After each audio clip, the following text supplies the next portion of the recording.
Hey guys, tonight we begin in the haze of early morning mist, where you find yourself slowly ascending a mountain path in what will one day be known as Korea.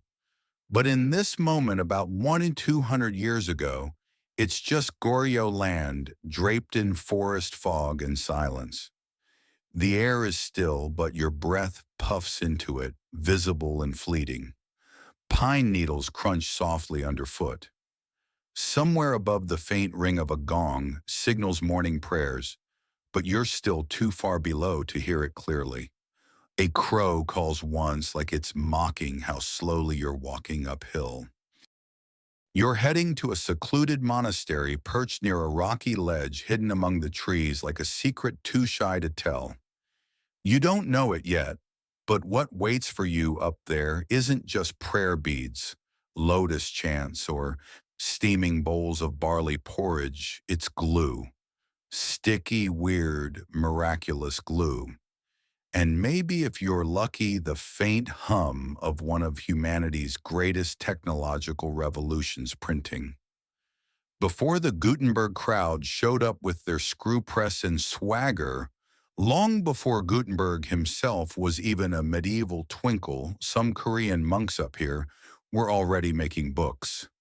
And they were doing it with rice, actual rice. So before you get comfortable, take a moment to like the video and subscribe, but only if you genuinely enjoy what I do here. And if you're listening from anywhere in the world, drop your location and local time in the comments. I love seeing where you're all tuning in from. Now dim the lights, maybe turn on a fan for that soft background hum, and let's ease into tonight's journey together. You finally reach the monastery gate. Its wooden beams dark with age, its courtyard veiled in drifting fog. A sleepy novice monk nods at you and slides open the heavy door. Inside, the world smells like pine resin, old cloth ink, and boiled rice, a combination so oddly specific, your nose nearly fails a complaint. You move through stone corridors where other monks pad past you, silent as shadows carrying bundles of scrolls or trays of crushed herbs. It's all very peaceful, very contemplative, and yet something buzzes underneath the stillness like a pot about to boil. Eventually, you're guided to a side chamber. It's dim lit only by oil lamps with flickering orange flames. Here an older monk gestures for you to sit beside a wide, shallow brazier. He doesn't speak, he just places a ceramic bowl in your hands. Inside is a gluey, warm, gelatinous mess. It wiggles slightly. You look at him. He nods. It's rice glue. If this were a modern startup, he'd say, "Welcome to the future." But this is a Goryeo monastery, and all he does is offer you a brush made of hair, a block of ink, and the unmistakable look of someone who wants you to stop talking and start stirring. Rice glue, you learn, is made by overcooking short-grain rice until it becomes a pale, gloopy paste. But that's just the base. The monks add soot from pine branches, ground shellac, and a few things they won't explain. Not because it's secret, just because they assume you already know, which you don't. The goal here is ink. Not just any ink that sticks ink, that dries ink, that doesn't run or fade or flake. The kind of ink that will last centuries. And because they can't just pop by a stationery store, every ingredient comes from somewhere nearby: trees, stones, fire grain. Historians still argue whether this monastery was the first to use rice glue in woodblock printing, or if it came from a smaller temple even deeper in the hills now long gone. There's no copyright office to settle this, only old records and older ink stains. While you sit stirring your bowl of squishy ink like some sleep-deprived alchemist, a monk nearby is grinding soot with a round stone. He's been doing it for an hour, maybe two. He hums tunelessly and occasionally mutters what might be insults at the soot itself. You nod at him. He doesn't notice. You try brushing some of your glue ink onto a thin sheet of paper. It tears instantly. Another monk sighs gently, politely, but you still feel the weight of 1,000 years of disappointment. Still, you're learning. You're watching. The glue isn't just sticky, it's symbolic. Rice is life after all. It's food, it's offering, it's tax. In this world, turning rice into something as sacred as scripture feels oddly inevitable, or at least highly poetic. As morning breaks into full daylight, the temple grows louder. Gongs ring. The chants begin. A flock of sparrows dive into the courtyard like they own the place. A monk in the corner sneezes 3 times in a row and is still blessed by his neighbor, which seems both redundant and adorable. You help stir one more pot now infused with an herb that smells like licorice and smoke. Is it necessary a matter of debate? The elder monk shrugs and says, "It pleases the ghosts." You don't ask follow-up questions. The monastery isn't just a spiritual place, it's a laboratory, a workshop, a school. The monks aren't just praying, they're engineering quietly, stubbornly with rice and soot and silence. And they're doing it for a reason bigger than convenience. They're afraid. The scrolls they've copied by hand could vanish in a single fire, in a bandit raid, in a termite banquet. They need a way to multiply knowledge, to duplicate devotion, to back up the sacred. And slowly they're discovering that the solution isn't divine, it's adhesive. The firelight flickers across the stone walls as another monk glides past with a ladle full of glue steam curling in ribbons behind him.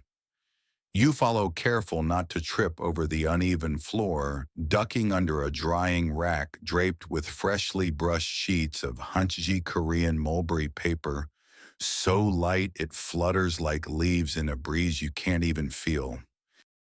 The room you enter feels older than the others, less swept, more lived in. There's an almost feral warmth here, like the space is more stove than chamber. Clay ovens glow in each corner with copper pots bubbling atop them, and inside those pots, rice. Not dinner, rice. This is monk glue in the making. A thick, bubbling porridge of overcooked grains, endlessly stirred with bamboo paddles worn smooth from use. Your eyes water from the steam, and a monk nearby silently hands you a cloth soaked in cool water. You press it to your face.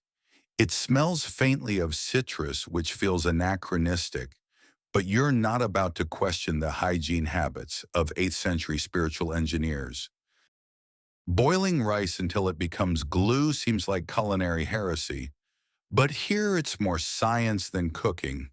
The starch breaks down and transforms under sustained heat into a gluey matrix, the same way your dreams dissolve into nap drool if you sleep on the couch too long.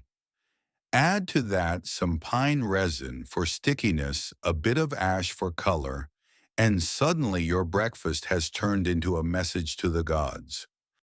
One monk explains the mix as if it were a spell, equal parts earth, sky, and spirit.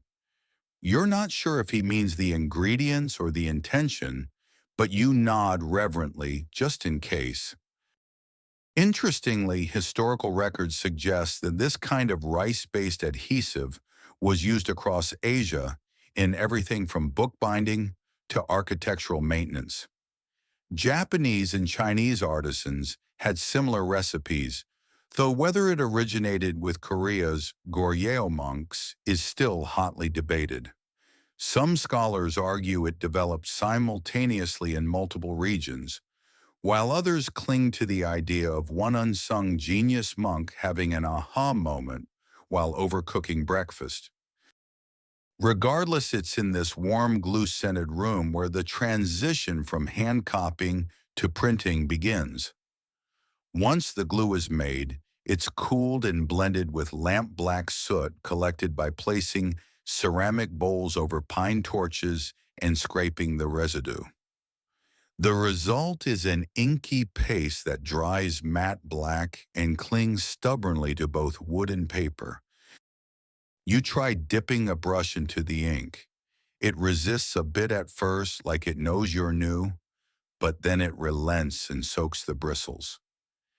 You make a few tentative strokes on a spare scrap of hanji. The lines wobble like a toddler learning cursive. A monk smiles faintly. Progress.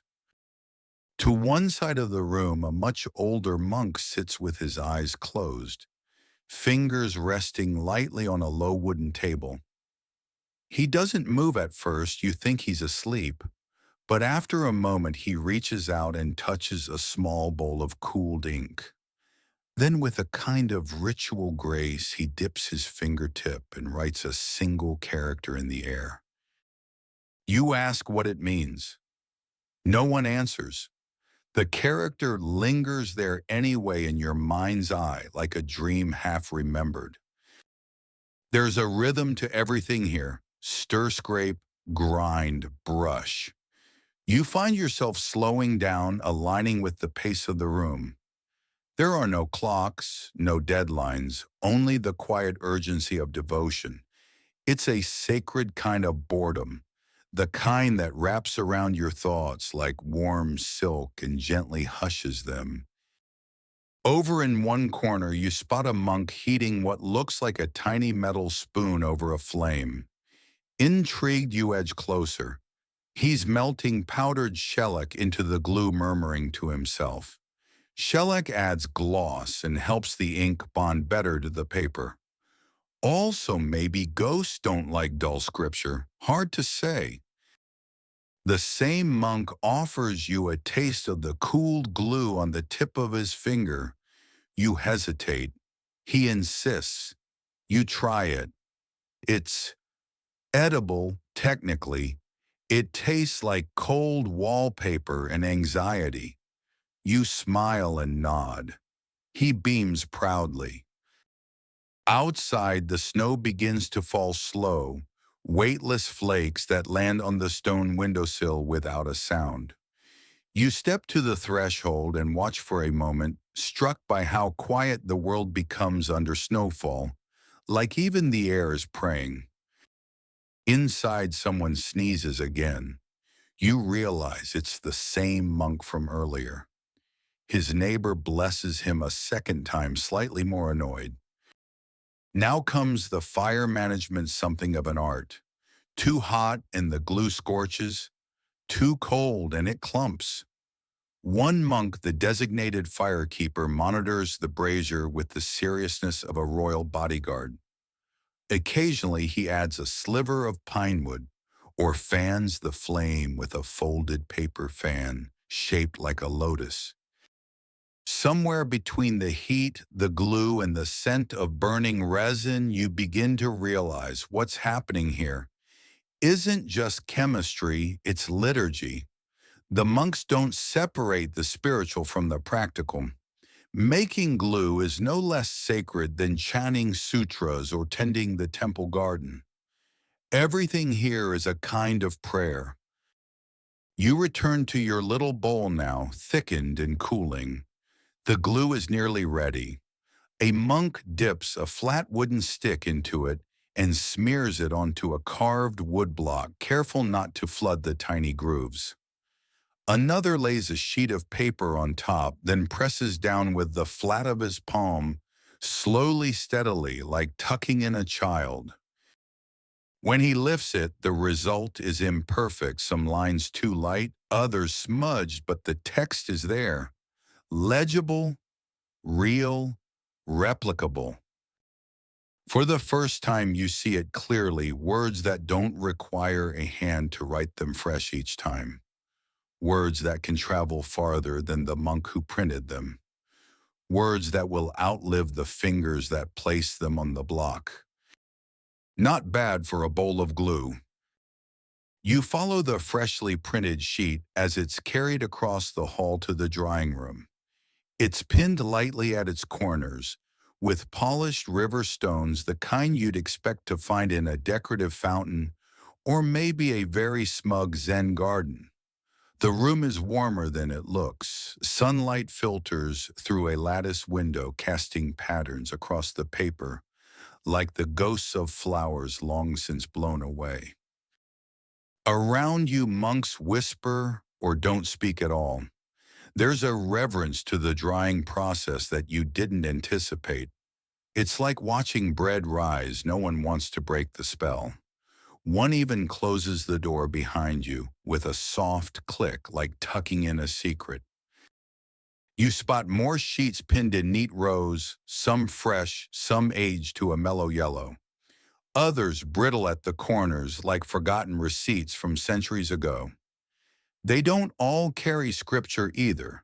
Some bear diagrams, ink brush stars, maps, lists of medicinal herbs, even a very suspicious-looking drawing of a squirrel. You decide not to ask. This is where the full gravity of the thing begins to settle in.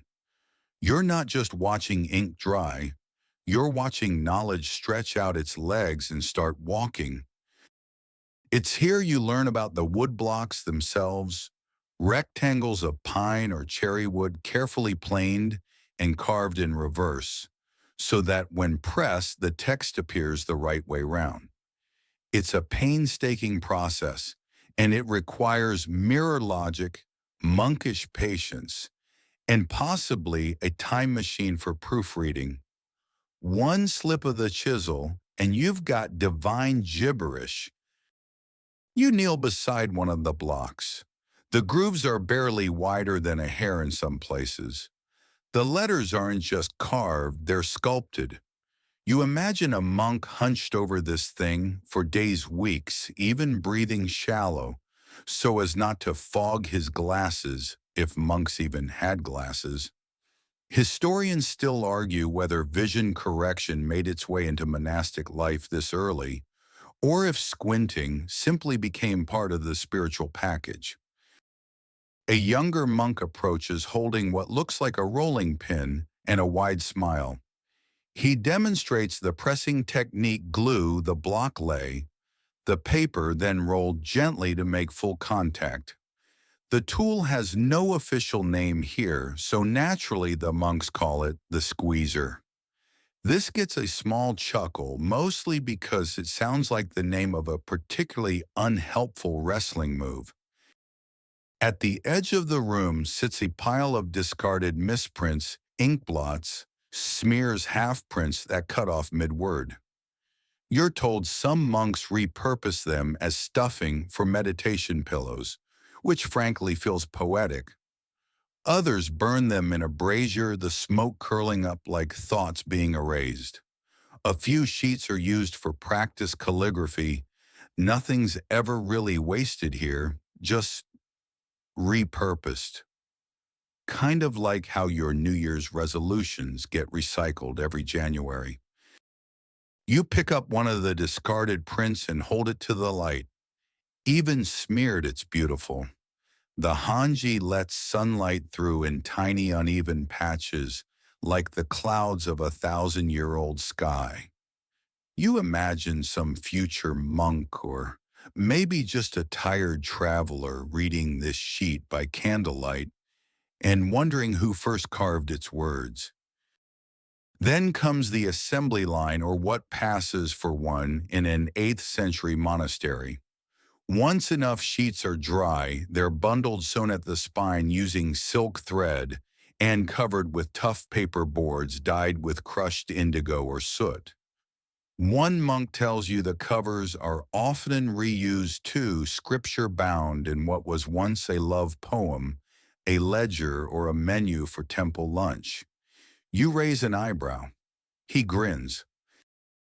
The monks hum as they work, Not a melody exactly, more like a collective exhale with rhythm. It keeps time without being intrusive. You find your body sinking to it, your breath slowing. The whole monastery feels like it's breathing with you. And it's not just scripture they print here. Some monks specialize in Buddhist commentaries, philosophical treatises, or instructional texts for the wider public. These prints are often distributed to nearby villages, a sort of spiritual newspaper. Each printed copy is like a droplet of ink spilled into a still pond, ripples carrying ideas outward, quietly reshaping lives. There's one debate you overhear between two older monks, though. Debate is generous. It's more of a gentle, beard-stroking disagreement.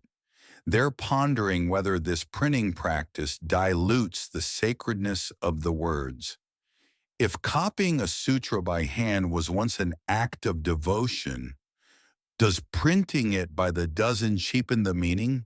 Or does it amplify the sacred by making it accessible? Historians still argue the same thing today. Is the mass production of spiritual texts a democratization of wisdom, or just the spiritual equivalent of mass market paperbacks? There's no clear answer, but the conversation continues like the humming, soft and circular. Outside bells begin to chime, a slow, deliberate series of notes that sound less like timekeeping and more like memory echoing off a mountain. You realize you haven't checked your watch once. You're not even sure what time of day it is. Morning, evening, 1735. A novice enters carrying a tray of tea. He bows slightly and offers you a cup. The liquid is pale green, steaming, and smells faintly of roasted rice. It tastes like warmth. You sip in silence as a monk beside you folds a sheet with the precision of someone who's done it 1,000 times and will do it 1,000 more. The printed pages pile up slowly. Some go into baskets, others into scrolls. One is wrapped in cloth tied with twine and placed into a traveling satchel destined for a mountaintop temple you'll never see. It hits you suddenly. Each of these texts is a fossil in real time, a frozen breath. Proof that someone once cared enough to write something down and send it into the unknown. Not bad for a monastery without Wi-Fi. You move down a corridor, now your footsteps muted by mats that have seen centuries of pacing. It's a hallway that doesn't need to brag. It simply exists, weathered and calm, like an elderly librarian who no longer flinches when books fall. The scent shifts here, too less of glue and ink, more of aged cedar, and something faintly sweet like chestnuts roasting somewhere out of sight. A monk joins you, robes rustling softly like turning pages. He doesn't speak, but gestures for you to follow deeper into a part of the temple where the windows narrow and the air turns cool. You feel your skin tingle as if history has just leaned in for a whisper. This is the archive, a room of shelves that stretch up and back like the ribs of a great wooden beast. No glass cases, no lasers, no climate control, but everything is strangely preserved. Scrolls wrapped in silk books, bound tight with twine, even a few bark-pressed texts that look like they might have been made during a really ambitious camping trip. You pass a series of wooden cabinets, each drawer labeled in Hangul or Chinese characters, some carved so deeply they're almost fossilized into the grain. These aren't just storage units, they're altars to patience. Your guide stops and opens one, carefully revealing a row of wood blocks, stacked vertically like a vinyl collection for monks. He picks one out and places it into your hands. It's heavy, denser than it looks, and faintly sticky at the corners, a bit of leftover glue from some forgotten session. The block depicts a scene, not text, but an image. Monks beneath trees, a pagoda in the background, and oddly enough, what appears to be a cat wearing a very small bell. You blink, it's still there. Maybe it's symbolic. Maybe the artist just really liked cats. The monk explains with a mix of pantomime and soft-spoken words that this was part of a visual sutra series, teaching tools basically, pictures printed alongside or instead of text, aimed at the illiterate or the sleepy. You feel called out. Visual printing was an art in itself, not just religious scenes, but even calendars, weather charts, and according to one surviving document, an elaborate board game about reincarnation featuring snakes ladders and karmic detours. Historians still argue whether this was actually played by monks or smuggled in by visiting merchants looking to kill time. Your attention is drawn to a side shelf where rice paper samples are displayed labeled by era. Some are bright and crisp. Others look like they've survived a house fire and a heartbreak. One sheet is marked with something unusual, a faint, barely visible watermark. It's shaped like a lotus. The monk notices you staring and nods with a smile. Yes, even back then, branding mattered. It's a kind of spiritual trademark proof that the sheet came from a specific monastery known for quality paper and particularly enlightened rice. Then comes the rice glue. Now, if you were hoping for an alchemical ritual involving rare herbs and secret chants, prepare to be disappointed and possibly a little hungry. The glue is made from cooked rice ground into a paste with water, then strained through cloth until it achieves that perfect Goldilocks consistency, not too thick, not too runny, just sticky enough to keep your spiritual wisdom from falling apart mid-sermon. But don't let the simplicity fool you. This paste is the backbone of the whole operation. No glue, no print. No print, no preserved teachings. No preserved teachings. Well, you get the picture. And while it may sound quaint, this rice glue was surprisingly durable. Some printed texts from 700 years ago still cling to their pages like gossip in a small town. There's a whispered story the monk tells you here, something half believed, even by the temple's oldest residents, that during a particularly lean winter in the Goryeo dynasty, when food supplies ran dangerously low, some desperate monks allegedly ate the rice glue used for printing. Not just once, but for weeks. They said the knowledge infused their dreams. More likely they got a bit of indigestion and a mouthful of ink. But hey, desperate times. Historians still argue whether this ever happened or if it's just an unusually sticky parable about dedication.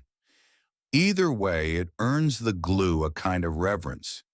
Every batch is stirred with care, tested on a scrap of cloth, and given just enough time to rest before being brushed onto blocks. The brushes, by the way, are made from animal hair, usually weasel or deer, though one faded scroll suggests that a particularly vain rooster once contributed feathers to a deluxe edition of the Diamond Sutra. The preservation methods here also rely heavily on balance of humidity, temperature, and time. You learn that books are rotated through storage zones. Some shelves sit closer to the warmth of the hearth in winter. Others are placed nearer to vents that carry cool mountain air in summer. The monks don't use thermometers, they use intuition observation and occasionally the condensation on a tea bowl. It's not high-tech, it's high-touch. You notice a curious detail. Many of the books are wrapped in cloths printed with short poems or proverbs. These aren't just protective, they're meditative. One rap reads, "A single page may outlast 10 kings." Another simply says, "Turn slowly." You can't help but feel that last one is also about your life. There's a special cabinet at the back of the archive, taller than the rest, carved with dragons and clouds. This, you're told, holds the eternal texts, versions of sutras believed to be especially potent or printed under unique cosmic alignments. One monk insists that the rice for those batches was soaked during an eclipse. Another says it was harvested during a silent fast. Whatever the case, they're stored here like relics, revered, untouched. Read only during rare ceremonies when the moon is high and the cicadas fall quiet. You don't get to open that cabinet, but you do get to watch it for a while, and somehow that feels enough. You leave the archive with a kind of full silence, not the absence of sound, but the presence of something unspoken. Something that clings to you the way rice glue clings to parchment and meaning clings to memory. You're back outside now, your sandals brushing against the flagstones worn smooth by time and contemplative pacing. It's a quiet afternoon in the mountains, so quiet you can hear a pine cone drop several yards away. Even the birds seem to be meditating. You follow the curved path that loops behind the main temple and winds toward a courtyard ringed with flowering trees. A few bees hover lazily nearby, but don't worry, they're mostly pacifists. This courtyard is where the real magic happened. Not the flashy thunderclap kind, but the kind that looks like absolutely nothing from a distance, until you realize it's a printing workshop humming with soft, deliberate motion. This is where the monks turned their wooden blocks and rice glue into something tangible, something that could be held, read, misinterpreted by tourists, or forgotten on a shelf until rediscovered with reverence and a sneeze. The press is nothing mechanical, no gears, no wheels, no dramatic levers. It's just monks' benches, wood blocks, brushes, and paper. You observe one monk as he lowers a block onto a sheet with the kind of care normally reserved for laying a baby into a cradle. He presses gently with his palm, then a wooden bar, ensuring the ink has transferred. He peels it back, eyes the result, nuts, and repeats. There's no talking, just motion and breath. And rice glue, of course. Always that slightly sweet smell hovering in the air, like the ghost of last night's dinner. You sit nearby and watch the rhythm seeping into your bones. Brush, press, peel, dry. It's not exciting, but it is soothing. You're lulled into a kind of half-trance the way you do when watching rain on a windshield, or your cat failed to understand the concept of gravity for the 47th time. This is slow work, but it's not inefficient. Some monks specialize in brushwork, inking the blocks with just the right thickness, making sure no edges are missed. Others handle the paper, adjusting it ever so slightly between prints to align it perfectly. There's even one monk who's just in charge of sniffing the rice glue to make sure it hasn't gone sour. That's dedication. You get the sense that none of this would work if even one person decided to speed things up. It's a communal performance, and every act of printing is also an act of patience. Historians still argue whether the meditative quality of the process was a happy accident or an intentional spiritual discipline. Either way, it's clear that the monks didn't just print for function, they printed to center themselves. A scroll was a byproduct. The printing was the point. An elder monk walks past carrying a tray of freshly inked blocks. You squint, And notice something odd, the characters are backward. Of course, they are printed items, come out reversed, which means everything on the block has to be carved in reverse, including elaborate brushstrokes and tiny details. It's calligraphy in a mirror. This isn't just craftsmanship, it's puzzle solving for the spiritually inclined. There's a rumor told in these parts passed down like a cautionary tale wrapped in gentle mockery about a monk who spent 6 months carving an entire sutra into wood, only to discover he'd accidentally mirrored the characters twice. The scroll printed beautifully, completely unreadable. He allegedly declared it a metaphor for enlightenment and went back to carving. Others say he cried into his tea for a week. Both are valid responses. You're invited to try a print yourself. The monks hand you a simple mantra block, 4 characters, clean lines, something about compassion and eternal cycles. They guide your hands, brush across the inkstone, apply evenly, press the block. Lay the paper smooth with the heel of your palm. You lift it. There it is. A little wonky, maybe a smudge near the top, but it's yours. Printed. Permanent. A message from 1,000 years ago passed through your fingertips. As you place it to dry on a nearby rack, a passing breeze ruffles the paper. It smells faintly of glue and pine. Somewhere nearby, a bell chimes a deep, resonant note that folds itself into the air like a soft yawn. And that's when the teaching begins. You're ushered into a small pavilion near the courtyard's edge. Inside, scrolls are unrolled before you. They're not religious texts this time, but manuals. How-to guides for block carving, rice glue recipes, even a flowchart, yes, a flowchart, about troubleshooting common printing issues.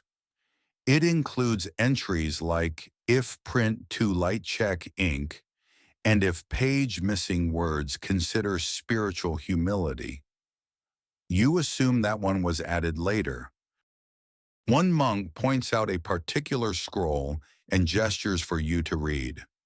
It's an account from the 13th century detailing a print run of 500 scrolls made to send to neighboring temples. The paper was hauled down a mountain by ox cart, wrapped in oiled silk to keep moisture out. Every monk in the temple participated, printing, drying, packing, and here's the kicker, chanting over the scrolls for 3 days to infuse them with clarity. Historians still argue whether this actually improved legibility or just gave everyone very sore throats. Printing, it seems, was never just about duplication. It was about intention. This idea is driven home when another scroll is opened. This one, older, worn edges curled like a drying leaf. The writing is bold but not fancy. A line at the bottom reads, "Made in winter. Ink froze. Glue too thick. Forgive mistakes." It's not a confession, it's a footnote, a reminder that humans made this. Humans who got cold, who got tired, who maybe sneezed mid-brushstroke and kept going anyway. As the sun begins to dip behind the temple roofs, casting golden light across the courtyard, you sit for a moment on the steps. A monk offers you barley tea, warm, nutty grounding. You sip it slowly, letting the flavor rest on your tongue. A cat appears, stretches, and flops down next to you like it owns the place. It probably does. And you realize nothing in this place is rushed. Not learning, not crafting, not tea, maybe not even time itself. Evening drapes itself lazily across the mountainside, slipping down the slope, like a silk robe shrugged off the shoulders of the day. The light softens to a golden blue blend, and the air takes on that cool dampness that makes your skin suddenly remember it's attached to a body. You rise slowly from the temple steps, tea in hand, cat in tow, and drift toward the wooden gate that leads to the lower cloisters. This part of the monastery is less formal, more lived in. Laundry flaps gently on ropes. The scent of soy and scallion wafts from a kitchen you can't see. A young monk jogs past carrying a stack of damp pages the size of a toddler. You hope he's not being chased. But no, just printing, drying, delivering. Again and again. Slow work, fast feet. Inside one of the buildings, you're invited to examine a storage room, though calling it a room feels a bit dramatic. It's more like a narrow hallway, married a cabinet, and had a child obsessed with scrolls. Every surface is covered shelves, boxes, tiny nooks with rolled manuscripts tied with cloth string. The smell here is one part ancient paper, one part cedar wood, and one part forgotten mushroom. You're shown a shelf near the back, first-generation prints. These are the earliest ones the monks ever produced, likely using blocks that took months to carve in glue that had to be refined in small batches until they got it just sticky enough. You gently unroll one hands, guided by a monk. The paper crackles like dry leaves. The text is crisp but slightly uneven, like someone printing while half asleep, an early tradition we can all appreciate.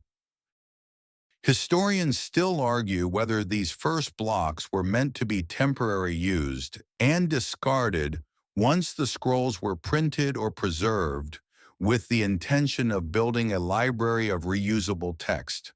The truth may be in between blocks were sometimes reused and sometimes sacrificed to the weather, the insects, or whatever unlucky monk sat on them by accident. In the corner of the room, you notice a small table with a strange object, a cracked bowl filled with what looks like rice paste turned fossil. A tiny placard reads "Glue from original batch. Do not eat."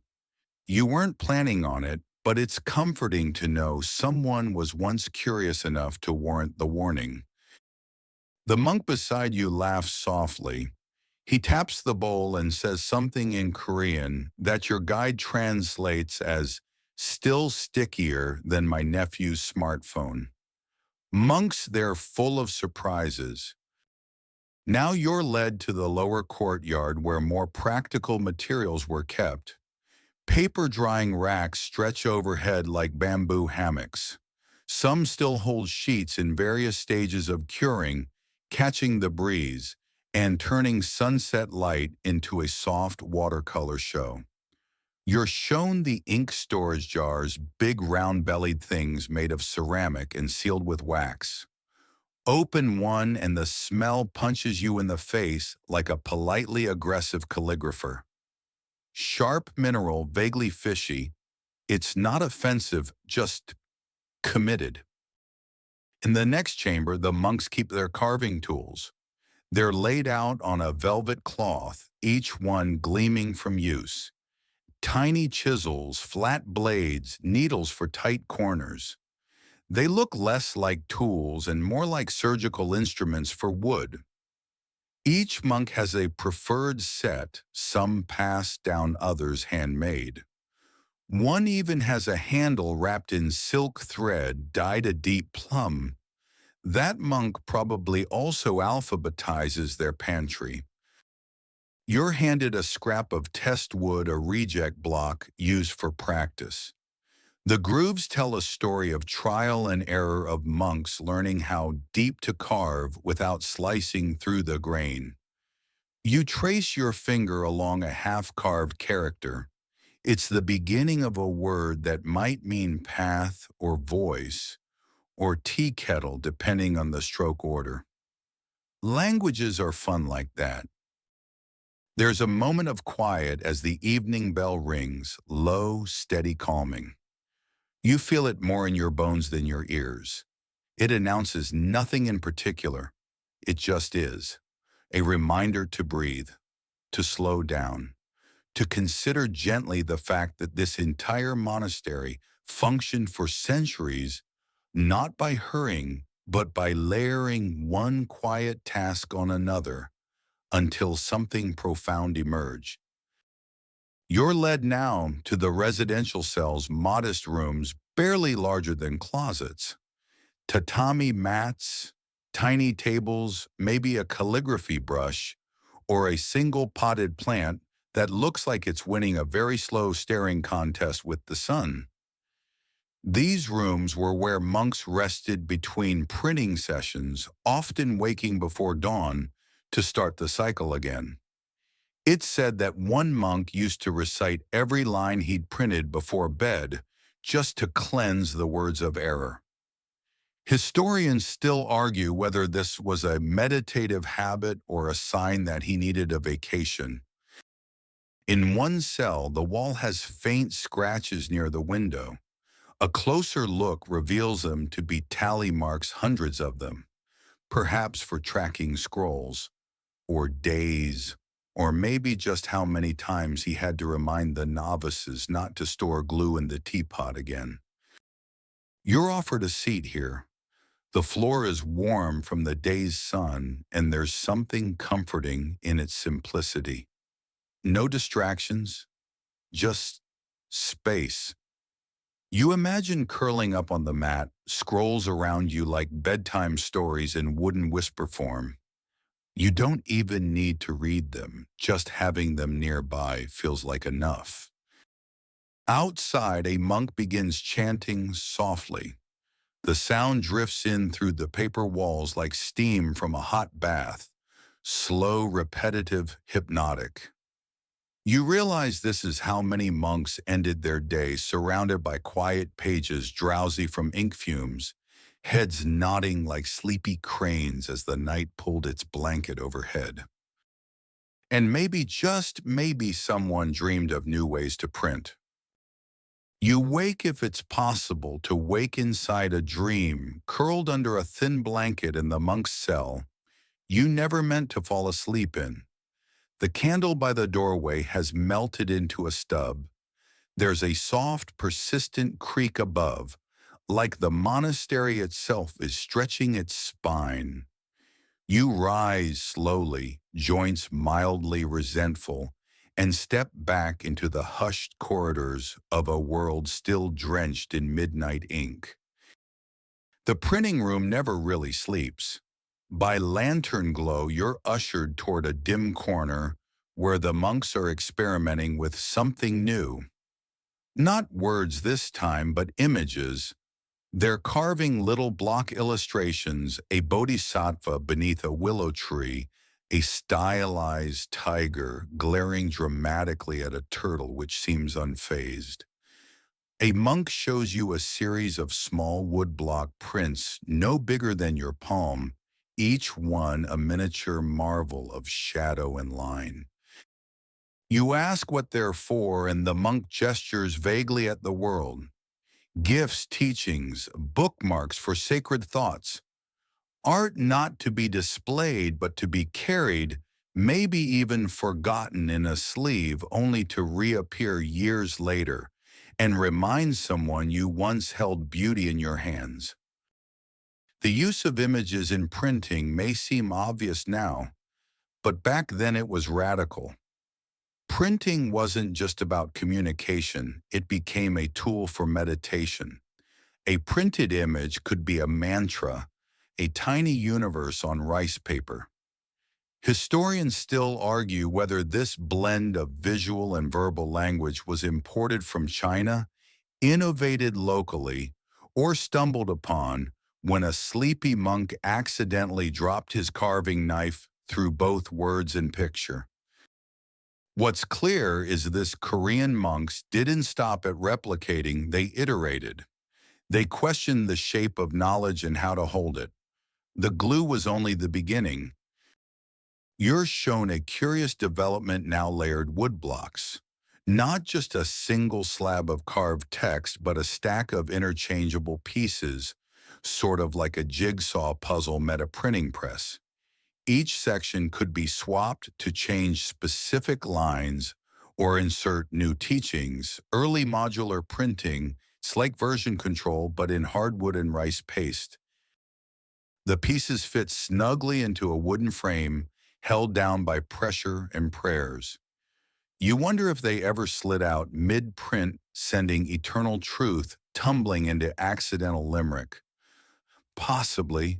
You spot one misprint labeled Blessings and Also Turtles, which honestly sounds like a decent motto for life. This system allowed monks to respond to changed new rulers, new philosophies, or new mistakes in previous editions. It was flexible, iterative, a forerunner of movable type, but also something distinct. More hands-on, more woodsy. You're guided toward a smaller chamber now, cooler, quieter. This is where rice paste glue was prepared. Not in big vats, but in delicate, deliberate batches. A monk stands over a simmering pot stirring in slow figure eights. He adds finely ground rice aged just enough to be starchy, but not sour. Then ash from pine needles, filtered water from a mountain spring, and a pinch of salt from the Yellow Sea. It smells like breakfast gone philosophical. There's an alchemy here. Get the ratios wrong and you end up with either soup or cement. But get them right and you've got a binding agent stronger than ambition. The paste is cooled, then applied with brushes made from animal hair. Some monks swore bad glue was a sign of spiritual imbalance. Others just blamed the novices. And then there's the gossip. In the far corner, you find a stack of scrolls print runs so short and obscure, their only purpose seems to be mischief. Parables involving naughty foxes. Satirical poems disguised as weather forecasts. One particularly odd booklet simply lists the various types of silence ranked by how much they annoy your fellow monks. At the bottom in the tiny print, the kind that sounds like you're chewing. Historians still argue whether these were training tools, stress relief, or just evidence that enlightenment doesn't cancel out a sense of humor. You sit beside a monk who's rubbing the raised surface of a block with ink. It's a rhythmic, meditative movement, brush, press, lift. Each stroke reminds you of waves reaching the shore and returning again. You can almost hear the surf in your ears. Or maybe that's just the wind creeping through the paper-thin walls. Outside, someone rings a handbell twice. A signal. It's time to test a new page. The monk places rice paper carefully over the inked block, presses it with a soft pad, then peels it away. The result, flawless. The letters shimmer slightly under the lantern light, not because of gold or glitter, but because the paper breathes. Each fiber swells and contracts with the ink cradling the text like an old friend. You help hang it on a drying rack, the ink still damp, smelling faintly of pine and patience. The monk gives you a subtle nod like you've passed a very specific and unspoken test. Back in the hallway, you notice a set of framed scrolls near the entrance. Their faded edges curled like the ears of an old cat. These are the oldest prints still kept on site. You lean in and just barely you can make out the signature at the bottom of one. Not a monk's name, but a date written in a calendar format that doesn't quite match modern reckoning. This confuses scholars. Historians still argue whether the monks used an alternative system based on rain years, lunar phases, or even celestial events. One theory holds that they dated texts by harvest cycles or temple festivals, meaning the same text might have different dates in different editions.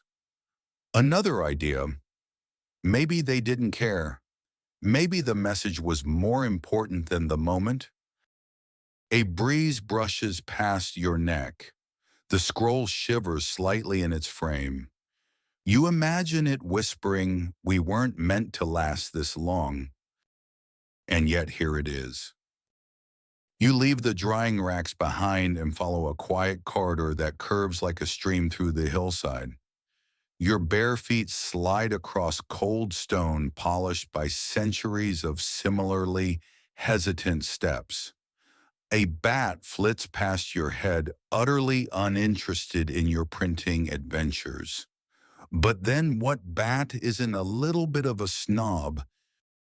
At the end of the corridor, you find something unexpected, a courtyard. Open sky, wet grass, and moonlight so bright it turns the stone path silver. This monastery, it seems, is more than just a workshop. It's a living organism. Every breath of wind rustling the trees above carries with it a reminder.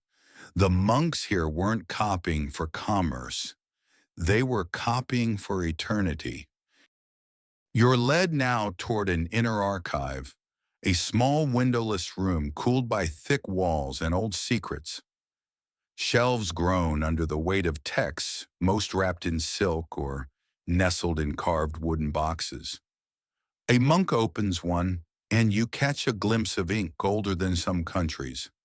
The text, a Buddhist sutra printed with uncanny precision letters, so crisp you'd think they were laser cut, not hand-carved with antique tools and rice glue.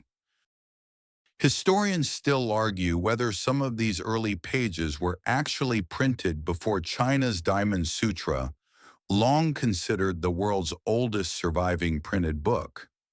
Korean scholars cite paper grain analysis, ink composition, and the carbon dating of the storage boxes. Chinese historians, understandably invested, remain skeptical. You just admire the brushwork. The particular sutra you're looking at is one of the Mugujongguang de Daranigyong, often mistranslated in modern texts as pure light scripture. It's not exactly light reading, more like metaphysical origami, but the presence it commands is unmistakable. 1,000 years later, the ink is still visible. The rice glue still holds. Time, it seems, is afraid to break the spell. The monk beside you shows a faint smile, then pulls out something truly bizarre, a wooden matrix with reversed characters carved into bronze inserts. This isn't woodblock printing. This is early metal type, each character shaped, cast, and slotted into a grid, like a deranged typewriter prototype. And this particular set, it's movable. The monks called it Gabinya after the first character in their calendrical cycle. Gabinya type is one of Korea's greatest unsung achievements. Centuries before Gutenberg, these monks were swapping out metal letters, inking them with rice-based pigment, and pressing them into life. Mainstream history mostly missed the memo, but in 1377, Korea produced the Jikji, the world's oldest surviving book printed with movable metal type. Its pages gone from this archive, but you can still feel their ghost on the tools. Fringe researchers even whisper that metal type may have been used hundreds of years earlier than Jikji, but the evidence is scarce, mostly legend. A melted block here, a monk's diary entry there. Historians still argue whether earlier sets were lost in fires, buried in invasions, or just ignored by later regimes who didn't see the point of preserving obsolete tech. In a far cabinet, you find what looks like a child's toy rose of tiny stamps carved from ceramic, not as durable as bronze but lighter, cheaper. Was this a prototype? A classroom set one block says nothing but T, Another has the character for emptiness. You wonder if they were ever mixed up on purpose. Next, you're shown a peculiar manual, well fragments of one. It explains how to store type blocks, clean them, and even reorder them for maximum reusability. It reads like an ancient tech support guide. If ink bleeds, consult Brother Dojin. Honestly, Dojin sounds like he knew his way around a print jam. You leaf through a final bundle, scrolls printed on colored paper. Not the austere rice white of typical sutras, but gentle pinks and faded saffron yellows. These were memorial prints used in ceremonies to bless the dead or send prayers to ancestors. Some are so thin they crumble if you breathe too hard. Others have held up surprisingly well, maybe because the monks infused them with something extra powdered herbs, bits of camellia, even crushed pearls. Yes, pearls. Historians still argue whether this was symbolic medicinal or just impressively bougie. You sit on a small mat and let the history settle in. The monks didn't just print, they curated experiences. Each book, scroll, or scrap of text was calibrated material color, glue type, even ink aroma. They weren't just thinking about what the reader would learn. They were thinking about how it would feel on the fingertips in the nose under dim candlelight when the world outside was breaking apart. Suddenly a bell rings, not the call to morning bell, but something lower, more resonant. A ceremony is starting in the hall beyond. You follow the monks in silence. No one speaks, but they don't need to. This ritual has run for 1,000 years. You step into a dark chamber lit by oil lamps and find rows of prints lining the walls. The oldest ones are almost dust, the newest still drying. The ceremony isn't flashy, it's a silent blessing. Each monk touches the print they worked on that day and bows, offering it to the air, to time, to someone or no one who might read it centuries later. You do the same, unsure what you're blessing. Maybe just the idea of endurance, or ink, or weird, wonderful glue. There's one last thing they show you. A block, not of text, but of negative space. It's blank, polished, smooth. Not a misprint, this one's deliberate. They call it emptiness block, used at the end of long works. A pause in the story, a place to rest the mind. It's the monk's quiet joke, sometimes nothing, the message. You stare into that emptiness for a long time. Eventually, someone relights the lantern. The ceremony is over. A slow drizzle begins outside, more mist than rain, and it clings to your robe like breath to glass. The monastery slips back into quiet, each monk disappearing into a hallway or disappearing altogether like smoke curling through a window. You're left alone with the emptiness block. No text, no symbol, no clue. Just a smooth rectangle of intention, or anti-intention. Depends on how zen you're feeling.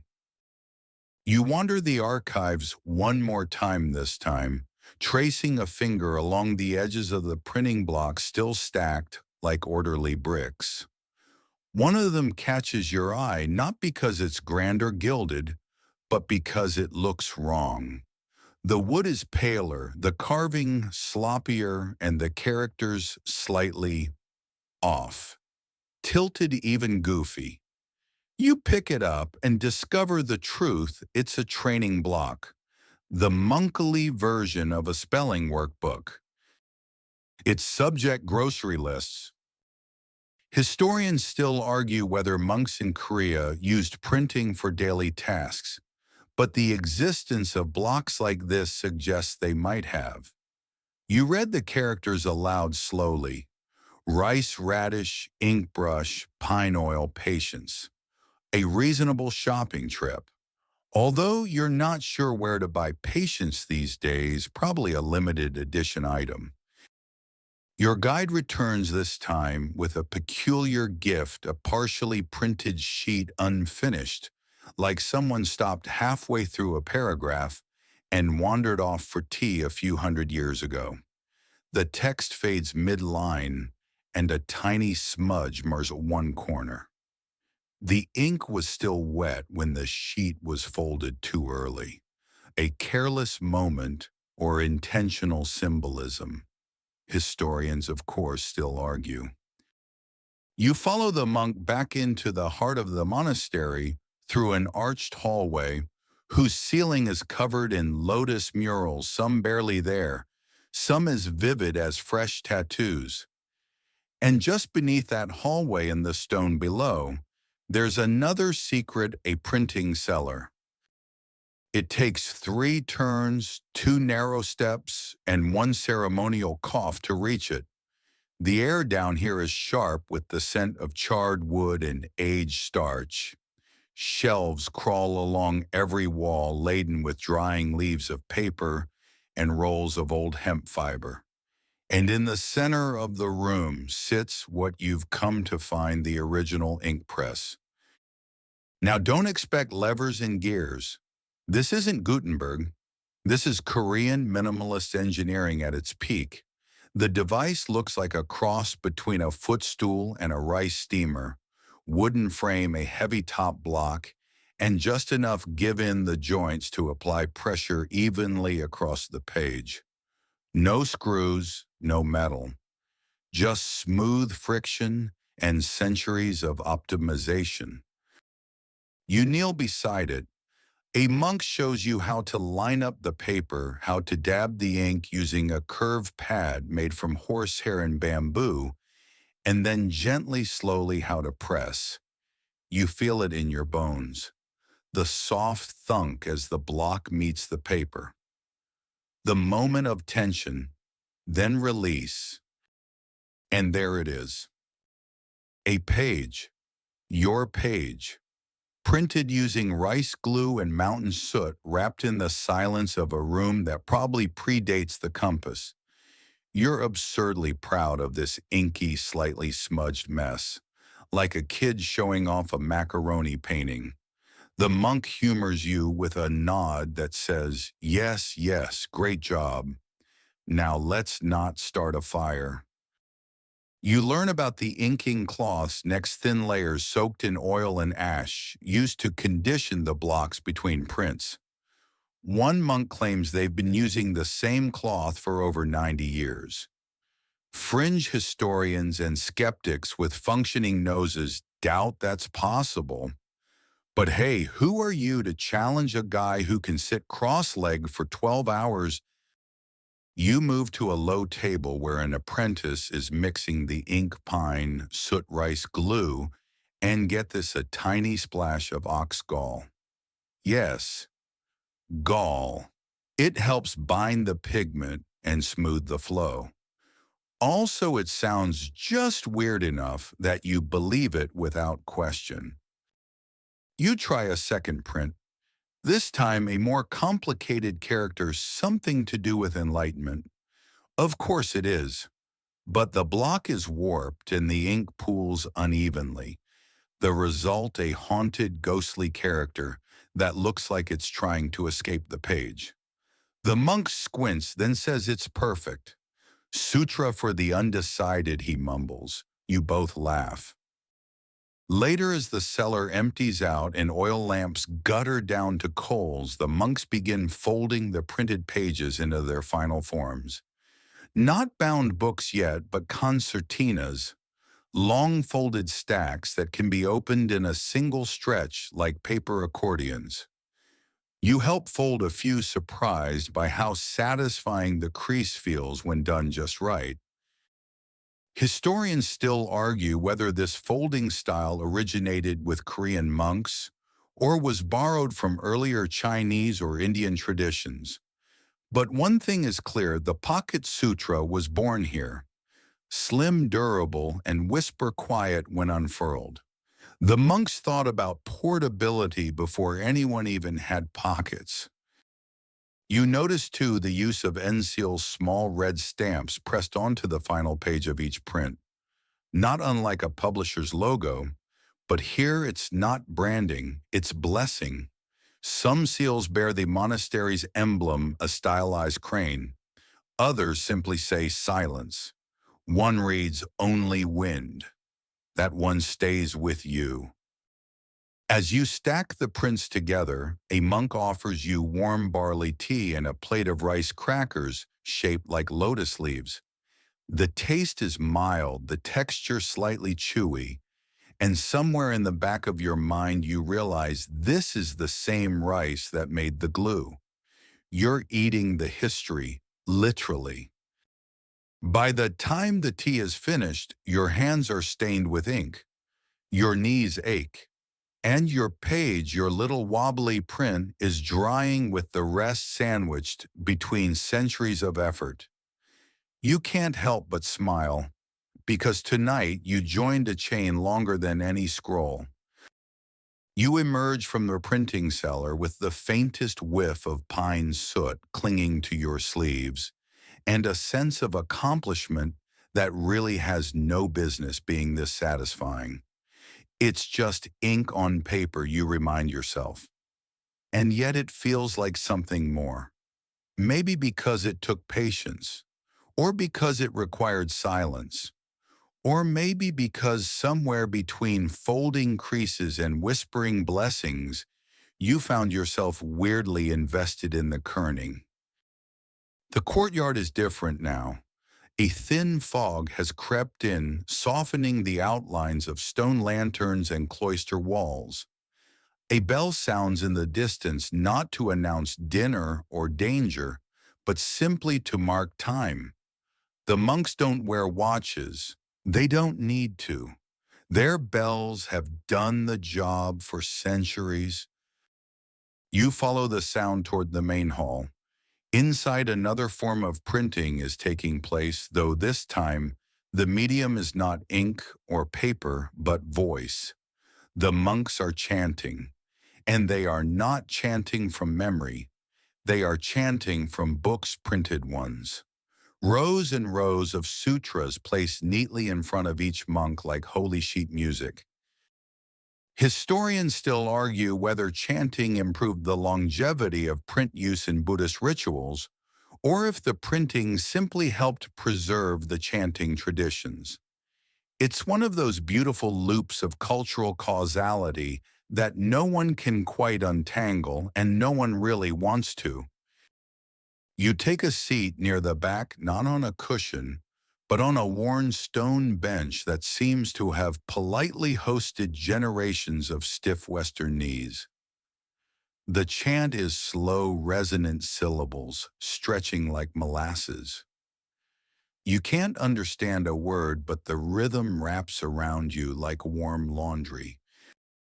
Each time a page is turned, it makes the faintest snap, a dry whisper. One of the monks turns it using just the edge of his fingernail, like it might disintegrate under too much pressure. And some might. The older texts printed with rice glue from centuries ago are now brittle, translucent, like onion skin, but somehow still legible. You look closely at one of the books. Not a single smudge. Not one faded stroke. Either the printing technique was flawless, or these monks have the cleanest hands in Asia. Your guide appears again always when you least expect him, like a print-savvy forest sprite, and gestures for you to follow him. You head to a smaller annex of the monastery where another kind of print tradition has been preserved: woodblock carving. This is where the real magic starts. The carver sits at a squat desk surrounded by tools that look like dental instruments and miniature chisels. He is carving a character that takes up only a fraction of an inch, yet his hand moves with the grace of someone folding origami. Every stroke has purpose, no hesitation, just shallow pressure, shallow breath. You're allowed to try. The result is immediate and tragic. What was meant to be a simple stroke ends up looking like an earthquake diagram.